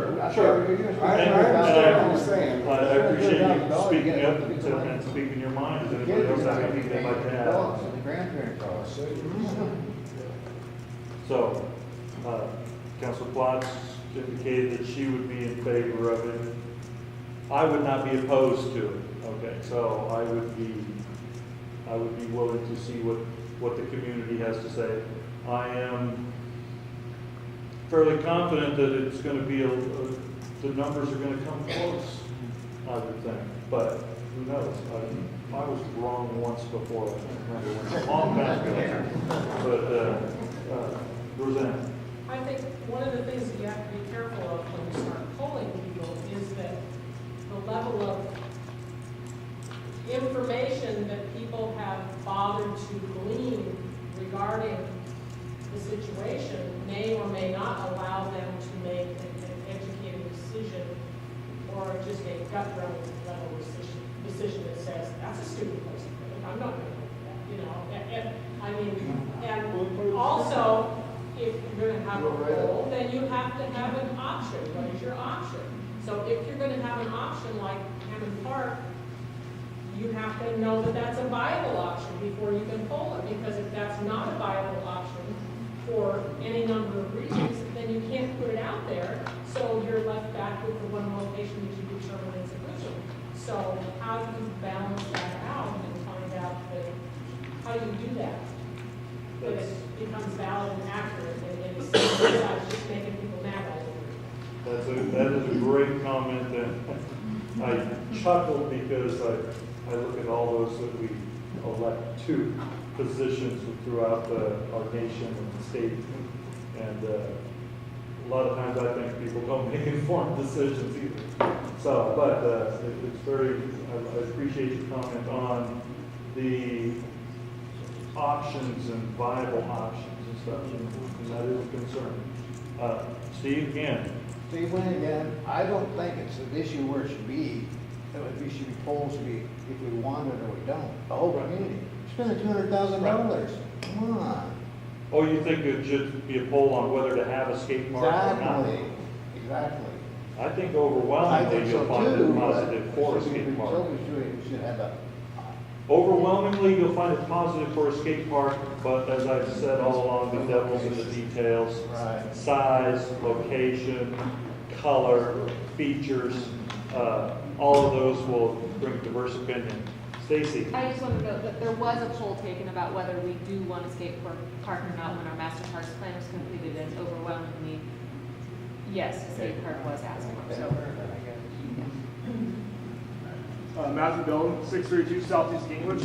You know, I grew up in this town. I grew up in most of my life. There is nothing to do in this town. If you don't fish, you don't hunt, you got nothing to do. Skate park's a great idea. But, you know, the biggest problem is here is safety, location, everything. This room is really divided right now. I don't know why we just can't all pull together and find an actual solution to find an appropriate place to put this that's safe and everybody's happy with. And on top of that, I mean, look at Kimmel Park. Yeah, there are some bad parts about it, but like you said, there's bad parts about every part of this town. Like I said, I grew up in this town. I've never personally had a problem in Kimmel Park. I grew up in Kimmel Park. And on top of that, it would actually save the town money. There's already bathrooms there. There's already parking there. I mean, we do 4th of July there. Look how many cars are parked there. And there's never any incidents. There's never any nothing. So I just, personally, I mean, I donated when I was a kid. And now I'm too fat, too lazy to learn how to skateboard. But, I mean, it was originally supposed to go at the park. And I don't know where it turned from all of a sudden, let's not do it at the park. But you have more place at the park to expand if this does take off. This could make a town a good focal point. It could bring more money into the town. We put it where you're suggesting to put it, you're limited. You're just limited. You're not going to tear down cleaners. You're not going to do that. So you're limited at how many square footage you can do it, and if you can actually progress in building a bigger skate park like some of the other towns around us do. You want to build a skate park, do it right. Don't have it. I mean, that's my whole thing. And like I said, the devil's in the details, doing right Exactly. what we want to do. Exactly. I'm going to get over here. and Aubrey then- Grimes, 769 Southwest Ivy. I just want to kind of add on that. 10 years ago when I was in high school, I was involved in volleyball, basketball, every sport you could think of.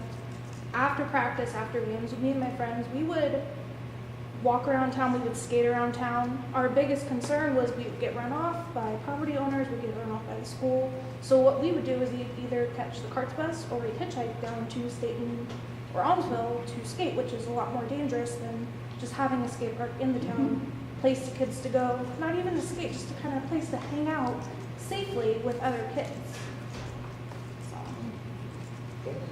Joanne? Yes, Joanne Healy, 25862 at Rain Lions. We had a site evaluation done by Greenland. They came out, spent the day with Dave Kinney, our city planner, and we went to the two specific sites, Kimmel Park and the one that was chosen. And they made a very thorough evaluation of the two. And that's why we really did come up with a site that has been chosen, because of all the trees that would have to be cut down at Kimmel Park, about the large wall or fence that would have to be built to keep the skateboards out of the river. Dave Kinney mentioned a lot of planning in the future that a skate park would not be able to be put here because of things that they had planned in the future. And that's how this evaluation came out. And that was done by Dreamland. So that's a lot of people didn't know. It was advertised. People didn't come to the site evaluation. And we went to it, and it was, Danielle did a thorough job on that and had all the reasons why, the pros and the cons for each site. So we have done that. We've done a lot of research.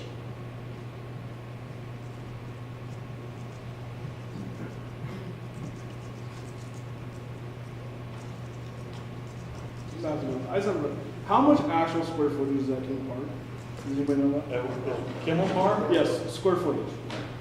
6 acres. 6 acres. 6 So, acres. Yeah, okay. Isn't there a huge field on that that's never used for any events, nothing?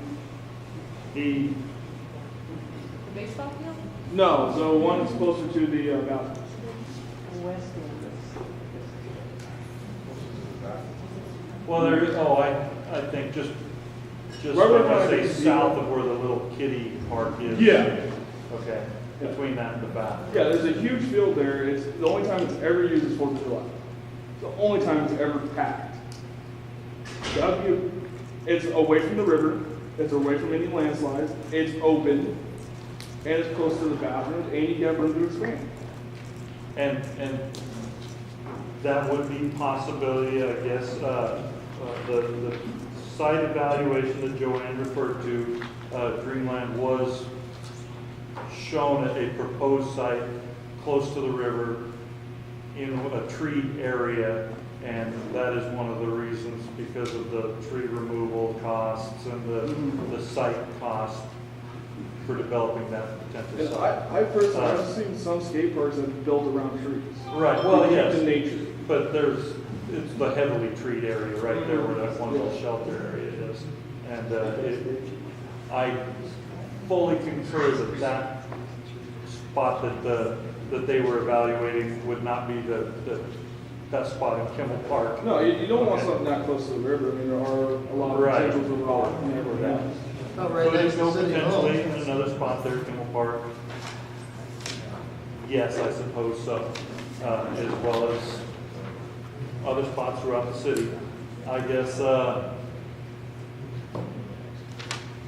compelling argument, I guess, is, or not an argument, I guess the thing is, the city did designate the spot right there a couple of years ago as a proposed spot. So, unless the city council wants to overturn that, that is the spot where it is proposed to go. And I don't know, like I say, Skate has outlined a number of reasons why they like the spot where the old fire hall is.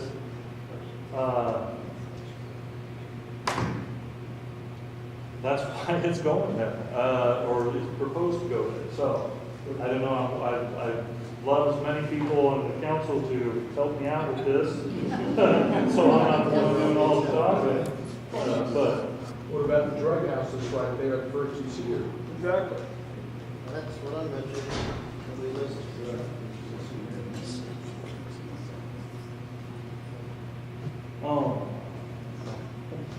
I have a comment about that. In my site evaluation, has that been considered a concern with that school right across the street? Has that been addressed prior to this? State police. So it's a concern for the entire community. So that was the one thing that I did list on my list. So it's not something because the skate park is going there. You do have high schoolers, no matter what, there's going to be children And within then you want to put proximity. a bunch of kids around that? Just right next to them. I mean, almost every known drug is known to stop there. I see every day. Exactly. go ahead. Danielle, you went to you were at the site visit, I was trying to be there, but I had to work. And so is there a location down at Kimmel Park that would work for this side of the park? From the two site locations that I was given that do not have, that weren't in the master plan, that have a potential previous location, those are the only two that I did a thorough walkthrough. Those are the only two options. So I cannot answer about any other location in the park without, when I was given a master plan, I was told here are the two potential locations, and that's what my assessment is. The one was by the river, where was the other? The other one was just up a little bit. The borderline would be if the parking lot sits here and the one location was back to the very far in the real thick of the trees. There's also that, I might use the culvert, yes, thank you, which would make it, one thing, naturally, we don't want to disturb that for one. Also with drainage, we wouldn't want to deal with that. So then we talked about the potential location. All right, let's move it over a little bit. There's utilities, still trees that we would be cutting down, which is a very sensitive subject. We have built around trees. With that, there's maintenance in the drains, so the drains get clogged. So between excavation, drainage, underground utilities, tree removal, and then being sensitive to the, I want to say historical, I don't know the contents of the little, not house, but what is that? Little wooden structure that's right there. We wanted to have a safe distance so families could picnic. So between all of those restrictions, it is a restricted area just between the two places that we were given in Kimmel Park of possible Do you know locations. the field I was kind of talking about though? I do, It's and a that bigger one? Yeah. Yeah. I There's- can't Yeah. give an answer to that because I was not given that as an option. Yeah, I mean, there's no trees there. As far as I know, I mean, I'm not on the survey, there's no utilities, no nothing running through there. It's just a vacant field not being used. So you would have to give them like, just coming down the hill when we first enter the park right there, where the sign is, says Kimmel Park.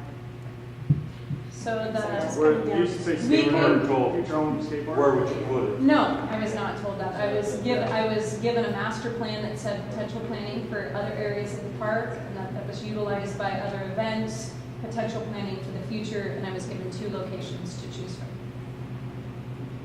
Would, Go ahead. Would you be open to look at it? I mean, I can't speak about creating other potential locations. About right That next would to be- City Hall too. That would be up to, we have built right next to City Halls Supervision, before. everything. You guys would all deal with it. I mean, personally, I was thinking, as a building standpoint, you'd be able to get more out of the use. I mean, like I said, the only time we use in this town is 4th of July. And if you do a 3-section skate park, you're still gonna have quite a chunk of field there where people sit and everything. Everyone pretty much crowds to the front anyways. I mean, that's just coming from a 24-year-old that grew up in this town that had nothing there. Yes, go If ahead. I could comment on this. I understand what you're saying. I see the value of where you'd like to put it, but this has been going on for nearly 20 years. Yeah, I And know. if we stop right now and change it to where you want it, there'll be someone here the next meeting that says it's wrong and we should. Isn't that where it put here. originated, the original spot? It was the original spot. The original So it spot got moved of at 12 one years point. ago was the spot that I said would not work, where the thick tree Yeah. culvert area, and that area is not acceptable to build for many reasons. Exactly. Yeah. I mean, So that was the area that we were originally approached over a decade ago. I know when I was a kid growing up, we were all excited that it was going to be at the park. Because everyone knows, you say, come on, park, it's over here. So, I'm done. I'll shut it. Yeah. Probably not. You know, we appreciate the public input, but if we could get the location as of right now is decided. That's why we're here, because we are, all of us are able to be swayed. We're not set in stone on location necessarily. So I would recommend get it out what you think would be best as far as location, if that's what you're here about, and maybe fill out a comment card, because we're just beating a dead horse going back and forth of why this location is better than the other. And that's my opinion. I think that everybody should have their opinions out there, and that's what we'll do as a council, is decide if we have been swayed or not, and get something established. So, are you suggesting that at a later meeting, we review the public comment and vote on it again? I suggest that we are taking the comment cards, they were going to be given to the council anyway for us to go over, correct? As well as Dreamland. And then I think if it needs to be revisited to where members of the council have changed their decision on what they feel is the best location, then I think we should revisit it at that time if that is what happens. That is my suggestion. Okay. I'm sorry, Roll, you have another comment real Just quick? a follow-up, I agree with the comments that were heard about some park location personally. But I think Greenland has got the idea that 7,000 square foot with a very slight modification of the current concept could be located in that. That would require some due diligence of locating where the existing restroom is, where the parking is, where the play structures are, and how it may or may not fit in. But I think it's something worth considering, and I'll make a quick comment on it. Okay. I just feel that no matter where the skate park is decided where it's going to be, there's going to be a group of people that aren't going to be happy with the location. And, I mean, we could be delaying this another 20 years and skate could have a whole new board of directors by that time, because nobody's ever going to agree 100%. None of us want to disappoint anyone, but it's gonna happen. It's gonna happen. We got quick comments here. Carrie Peterson, 361 Southeast Ivy. It sounds from the comments that they would like the skate park to be a gathering place. And I just see limitations with that as the ones you're talking about downtown. I mean, I don't see, you mentioned benches, but I don't see anything toward that feeling of families coming, being able to sit or watch. Whereas the park, obviously, is there set up for that. And it's just as kind of newcomers to the town, it's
I'd like to point out that the focus is lost on the location. The purpose of the meeting is to decide on the design aspect, what design we want. Even picking a design, location can change here. But we're talking about, I think we're just wasting time talking about where we're doing it instead of what we're gonna do. If the council gets a different feeling later on, be it this council or the next one, it could be changed at that time.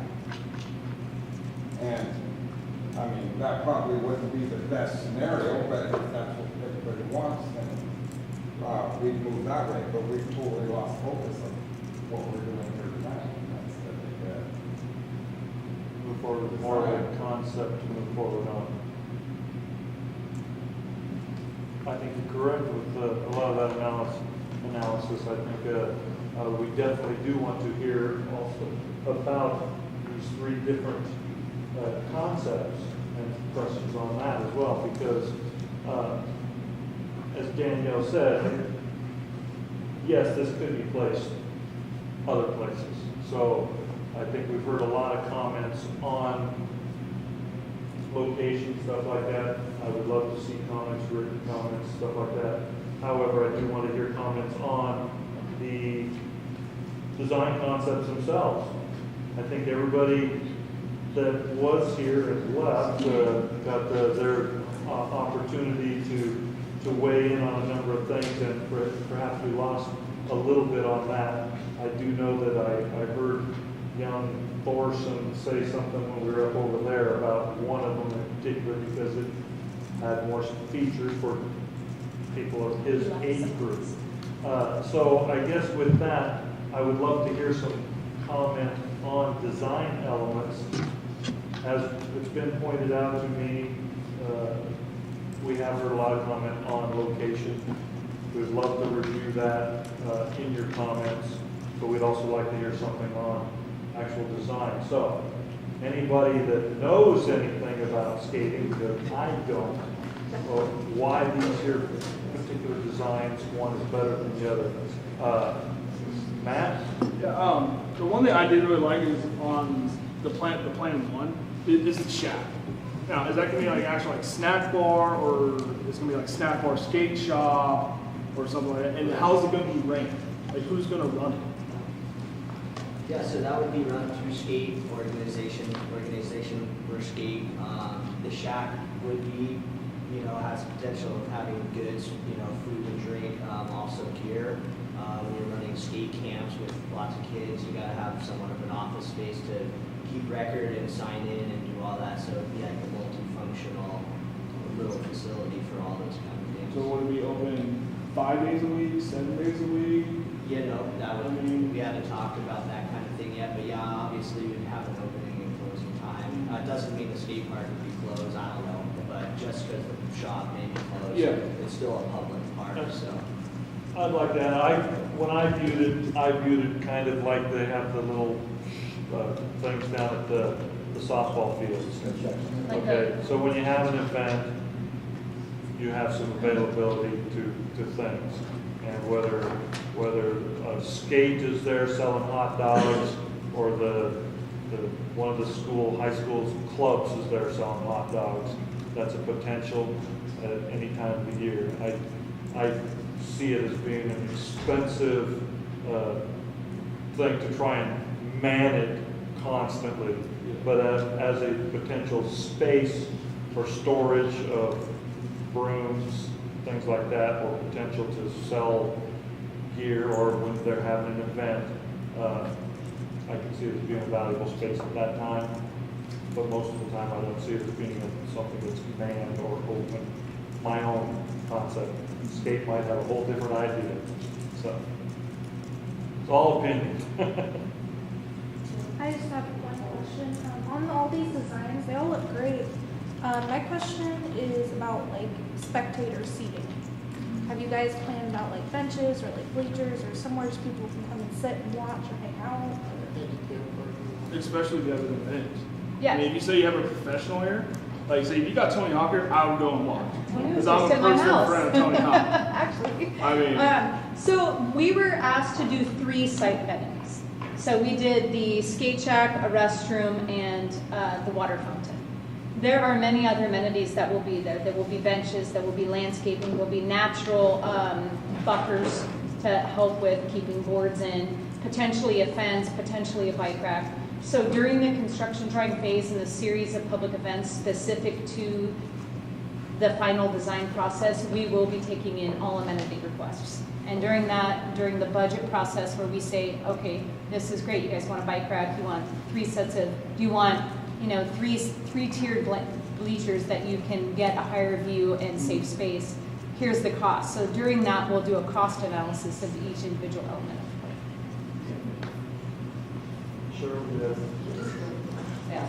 Before the Rusty Home Park, there already is something similar to what you're talking about. We got the Right, snack little thing. snack shack. Yeah, same thing is available to organizations. Right, at the restroom area, Kimball Park, shack. And the shack is just one of the many amenities that was a potential at the site. Weigh in on design? I had a question for Dreamland. Originally, I think you were gonna do one concept, and then we asked for more. Yes. Was it number 1, was the original that you had in mind, or I said I wasn't going to say which one. even if it was a direct question? Oh, no. Usually one is. Yeah. That was a I fair- may have even- subconsciously numbered those in such a way not to sway the audience, but You could just tell me it was a fair guess, and you don't have to say. I like what you're guessing. Okay, thank you. They're all fairly comparable. Yeah. We tried to give more than, and then as you can see, 7 to 9 views, really trying to get the community. Tonight was a focus on skate park elements, but also to know that there are many other elements that surround the park to make it a family site. I don't skateboard myself anymore. My kids do. I still go watch my 17-year-old skateboard, and my 47-year-old husband still skates. So our goal was just to give a few amenities to see how is it going to sit the site, how does it look from the angle of the street, and those type of aesthetic. So which one of these designs would be the best for the community as far as, the different levels? They're all equal. Are they? Yes. They The all have a features balance are of towards features. and just, like Danielle was saying, that we tend to make parks that have a flow to them, which is connecting everything. The typical thing is like a half pipe that's kind of going back and forth. This gives you an area where you're utilizing the space that's given to you. The bowl is more of an isolated place. The bowl is a place where progression is really going to take shape, and that's a place where it's almost it's a stage. It's the council sitting on the deck of the bowl looking at the kids showcasing. Not to say that they can't do that on the side of the whole entire park, but that is a more advanced, so to speak, feature. But we like to do things like that because, like I said, you're starting down here and you're working your way up. You want to give room for progression. So when you go to Almsville, I don't know if you're familiar with Almsville, they got a 10, 11 foot deep bowl. So, now you're getting something that's 6, 7 feet here. You're able to raise that bar and they get the showcase. And that little man, that's what he was going into. So it shows you even the smallest kid can drop into a 10-foot bowl. Can I ask on number 3? You don't have, I understand some of the heights. Yes. What's the deepest this? So the depth is this, we tried to do the depth the same, so you're still getting that wide range. And we actually, a lot of this work was donated by us, and so we did that as an extra donation just for people to get it, just like we're here tonight as a donation. So we had said we were going to do the designs at a cost, but then quite a while ago, but then we were asked to do 3 different designs with all these other things, and we didn't feel comfortable changing our price. So we did this as a donation so the community can see, here's a whole bunch of different things, and how how this was back. So that's why that third one doesn't have one. Is my architect doesn't work for free, and he did all of these. I was just So- wondering, could you just tell me that? Yeah, What so and that's fine, I totally get that. Just wondering if you know. And just as a reference, you can always go to our website. Our website has essentially most of the parks that we have done. You can look at the reference of, it's simple to navigate. You can go by state, and you can click on Oregon. You can see all the parks majority of the parks that we've done in Oregon, and just use that as a reference. Dreamlandskateparks.com. Go to our portfolio, and you can see the range. You know, that Haley State Park, that it has a full loop in it. That is something that they wanted. You know, sky's the limit to what we do. We are set apart from a lot of our competition because we've been doing this for over 25 years. That is why when someone says a Dreamland Park is going to be here, ears start perking up pretty quick. Well, you know, I will say that I was talking to my brother about this over Thanksgiving in Kaiser, and he said, "Oh, Dreamland, that's fantastic." He said he knew you guys. Yeah. He's been out 2 years. Just went out and did some work to Yeah. try and renovate their park because things have changed over time. It wasn't designed and built by skateboarders. Amazing man Steve Carlson, who we've worked with before, and his donations were a blessing to the community. But we just went out and did some renovation. We have quite a dollar amount for demolition to that skate park. So on this, on design number 3, where your questions were at, is you can see that no matter what design you go to, the bowl depths are the same. You've got 4 feet, 6 feet, 4 feet, 6 feet. So we've tried to keep depths, radiuses the same, just changing the angle of the park, a little bit of the flow, but some of the main features have the exact same depth and height. And there's a little bit more of a rise on 3. You can see how it drops down. So there's going to be an upper elevation that is flowing to a bottom elevation. I can show you a little more detail, but yes, absolutely. I was gonna say, Matt has something else on the tip of his tongue that he wants to add. Matt? Everybody knows and everybody gets negative, okay. There's no hate. I think we can get along real well. Probably. Yeah. So I was looking at some of your designs here. What's the difference between a bowl and a half pipe? The difference is a bowl is going to have more flowing, going different areas. A half pipe, you're essentially going from one side to the other, back and forth. But what about some of the kids that don't really like the bowls, the regular speed skates are more of an invert skate? That's why we tend to put different elements, and we just we single out just quarter pipes just for that aspect. So you're just going up and you're coming back down. A bowl, you're starting to get more speed. You're going more in a 360-degree area opposed to 180 degrees. Would that be kind of a little bit more dangerous for beginners? They figure it out as the skate park as a whole. They figure out the skate park a lot better when there's a bowl involved. There's features that are going 90 degrees, 180 degrees, 130 degrees. When you have a bowl, you're utilizing 360 degrees. The progression tends to come quicker. Yeah. And also with that same concept is these transitions are perfect. So it's the difference in falling and being caught. So all of this is calculated pretty meticulously on depth, radius. So you're actually, if you're going back and forth in a bowl, you're able to go around, you're able to go back and forth. So the options are endless in that. And also again with the varying depths, different abilities, the level of skateboarders. So we do a lot of skate camps, probably about once or twice a year, but for the last 15 or 20 years. And a lot of kids start in the bowl just so they can get the concept of going back and forth and being able to do that turn and take it wide if they want to. It opens up a lot more options. But when you said that they're able to pick up a little more feel. Yeah. More speed means you hit harder. Yeah.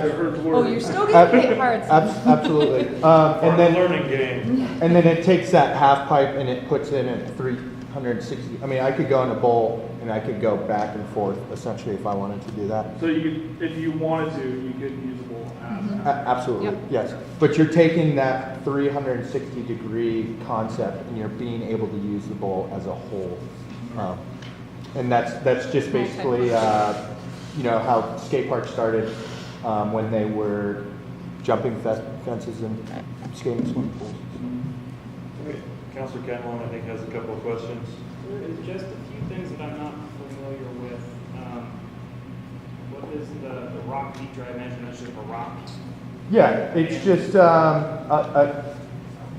just a new feature, just a different, unique feature, a monument, so to speak. Sometimes we put plaques on the back of those. We've had kids, community members, artists in the community paint things like that. If there's something specific to your guys' town and would like to incorporate that, I don't know if we've been past that. We've worked with communities to do things. That is just an aesthetic element. Will it be skated? Absolutely. Kids are going to figure out a way to skate. And then a couple more. The brick bank, is that just bricks on the wall? It's It's a stamp. It's just a new element. It adds, you know, you're taking street features that you would see in a community, and you're saying, okay, well, that's what you want to skate at. It makes this noise. It's aesthetically pleasing. It's different. You take that and you put it in a skate park and you give it its full potential. It's actually one of my favorite features. Okay, appreciate that. So the last one I'm not familiar with is the pump bump. It's just a way to develop more speed into the next feature. Gotcha. Okay. And then on these pump bumps, same thing, 360 degrees, where you're able to move your momentum to any of the feature that is in front of you. And that is the overall flow, so to speak, to be able to utilize the whole park. And I did want to add something to the rock feature. There are many reasons that Joy listed, as well as a lot of grants. You have to use some natural resources other than the rock and things that we've gotten very creative in ways to incorporate digging in the ground, and we found these huge boulders. People are like, well, what are you going to do with that? Oh, let's escape the surface. You know, so just kind of reusing things that we actually find within the site as well. So yeah, there's a lot of reasons why we've used those rock features. Yeah, we can take it out. Fun. You know, those are just, like I said, aesthetically. And they are planted in the I concrete. had never heard of it, so Yeah. I'm just curious what it was. Yeah. We just did a skate park in Wilsonville, and the community wanted a big rock in the middle of one of the features, and we put a rock there for them. Cool. Yeah, and it's totally skatable. They use it, they utilize it. We see it in photos, we see it in magazines, we see it in videos, and it's great. And point out again, once again, these are concepts, not actual design. Right. So all these things are Yeah, flexible. Absolutely. Yes. Joanne? May I just suggest that Danielle and You can call me whatever you want. Joey He's got it. need to go back to Lincoln City tonight. Oh, we're here to help. I know, that I just wanted to throw that out, so maybe we could move things. We won't turn down an answer. Or a question, sorry. So we got a couple more here, and I see Stacy, you have your hand up. I think Matt has another comment he'd like to add too. So Stacy. Yeah, I just want to note that I have a favorite too, even though I don't skate, and I agree with Orson, I like number 2. But I would highly suggest that we consider including some of the landscaping like is shown in number 3 for the aesthetics purposes, to break up the concrete, to soften it. I think that would go a long way to helping the businesses and homeowners in the area and the school, in order to make it look more park-like and fit in with the school area than if we just had concrete everywhere. Matt, one more time? Yeah. You said on the Yeah, Matt. you said on the brick wall, you guys can paint on the brick wall on the outside. It's stained. It's stained. Stained concrete. Stained Stained concrete. concrete. Yep. So the bricks, the decorated bricks, you guys. They're It's not stamped. real bricks. It's a It's stamp. concrete Stamped? stamped. Yeah. Which is you guys said you could paint on. We stain it. It's concrete. No, stain. that was to the rock. Yeah, we're talking about like on the Yeah. outside, that big rock feature. Oh, okay, so I was For gonna say, there was a fundraising plaque. mural that got tore down when they tore the Dollar Tree down, a lot of people missed that mural. I was like, well, we can paint that on to that. On the rock. Oh, That would absolutely. help. Okay. Yeah. Because I know I missed that mural, I had elk and everything on it. Yeah. Jason. Yeah. Yeah, I mean, that could be into future, you know, if you're talking about down the line, you're trying to do some deterring of noise, you know, we've seen that time and time again. Venice Beach is a huge example. They put up big concrete walls and they allow people of the community to paint those walls. That takes away from graffiti. It's giving a person a stage to paint what they'd like. We see it with K through 9 kids. That's something down the line, but that's adding to what you're saying. You know, bring back that mural, use it as a sound deterrent, and you know, give the kids that are not skating, or perhaps you have an artistical side to you that you want to draw those deers. And Hell no. I barely put my pants on in the morning.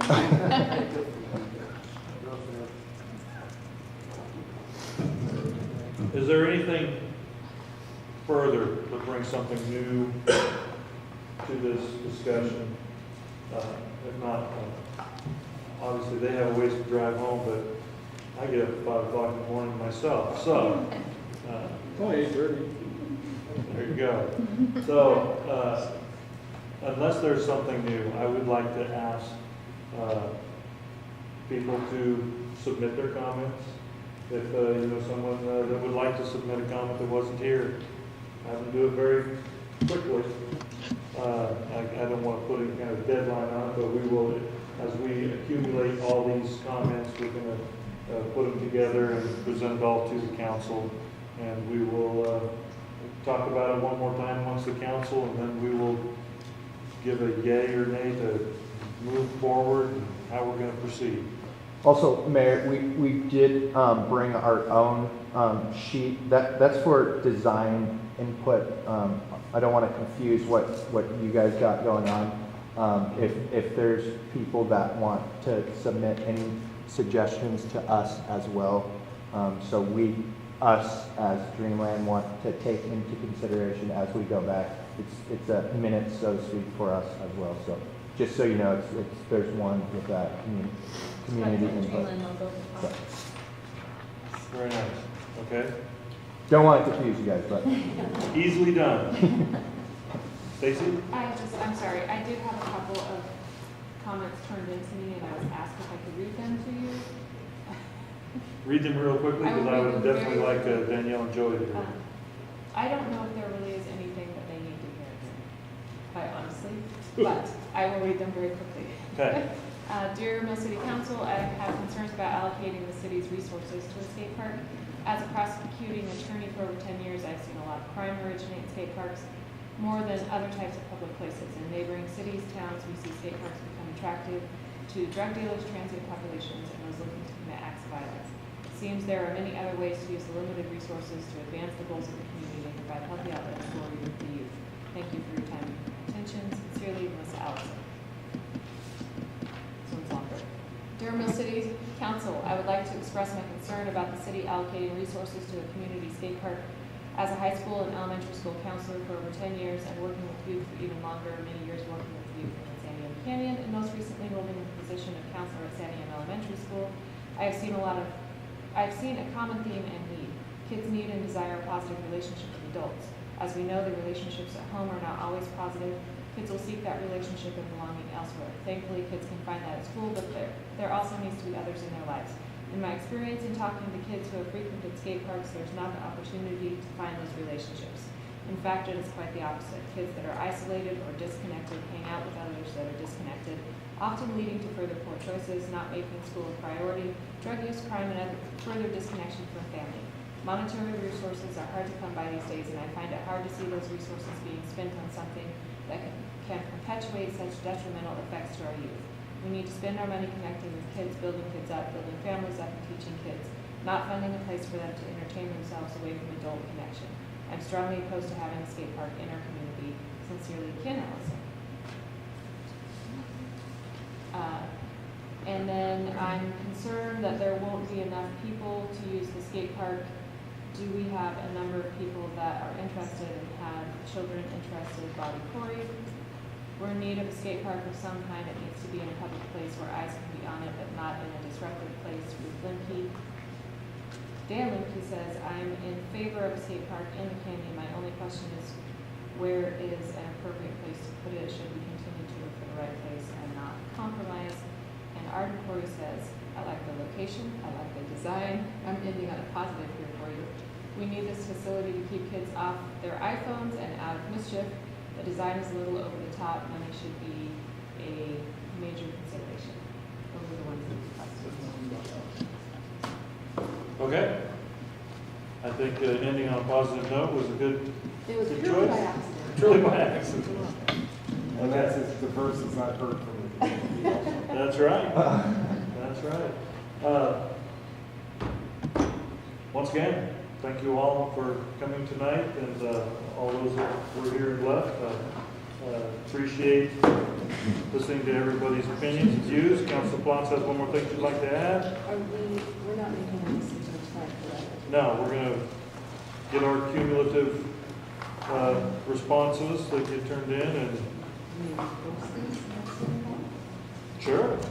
I think there's a few extra as well. We also left these billboards that Skate has purchased all the printing of these materials. So I believe that they will be allowing us to take those to City Hall and display them, the large designs. Say that again, I was not. The large boards, you're going to allow those to be at City Hall for people who Yes, yes, those, according to Greenland, all of these designs belong to Mill City, to Skate and Mill City. And whichever design we choose is ours exclusively, will not be built in any other skate park. That's really that's the good news. They don't just do one skate park, fits all. It's all just for us. Are we supposed to put down which design we prefer? That would be one of the comments that would be most welcome. Okay. Meeting adjourned.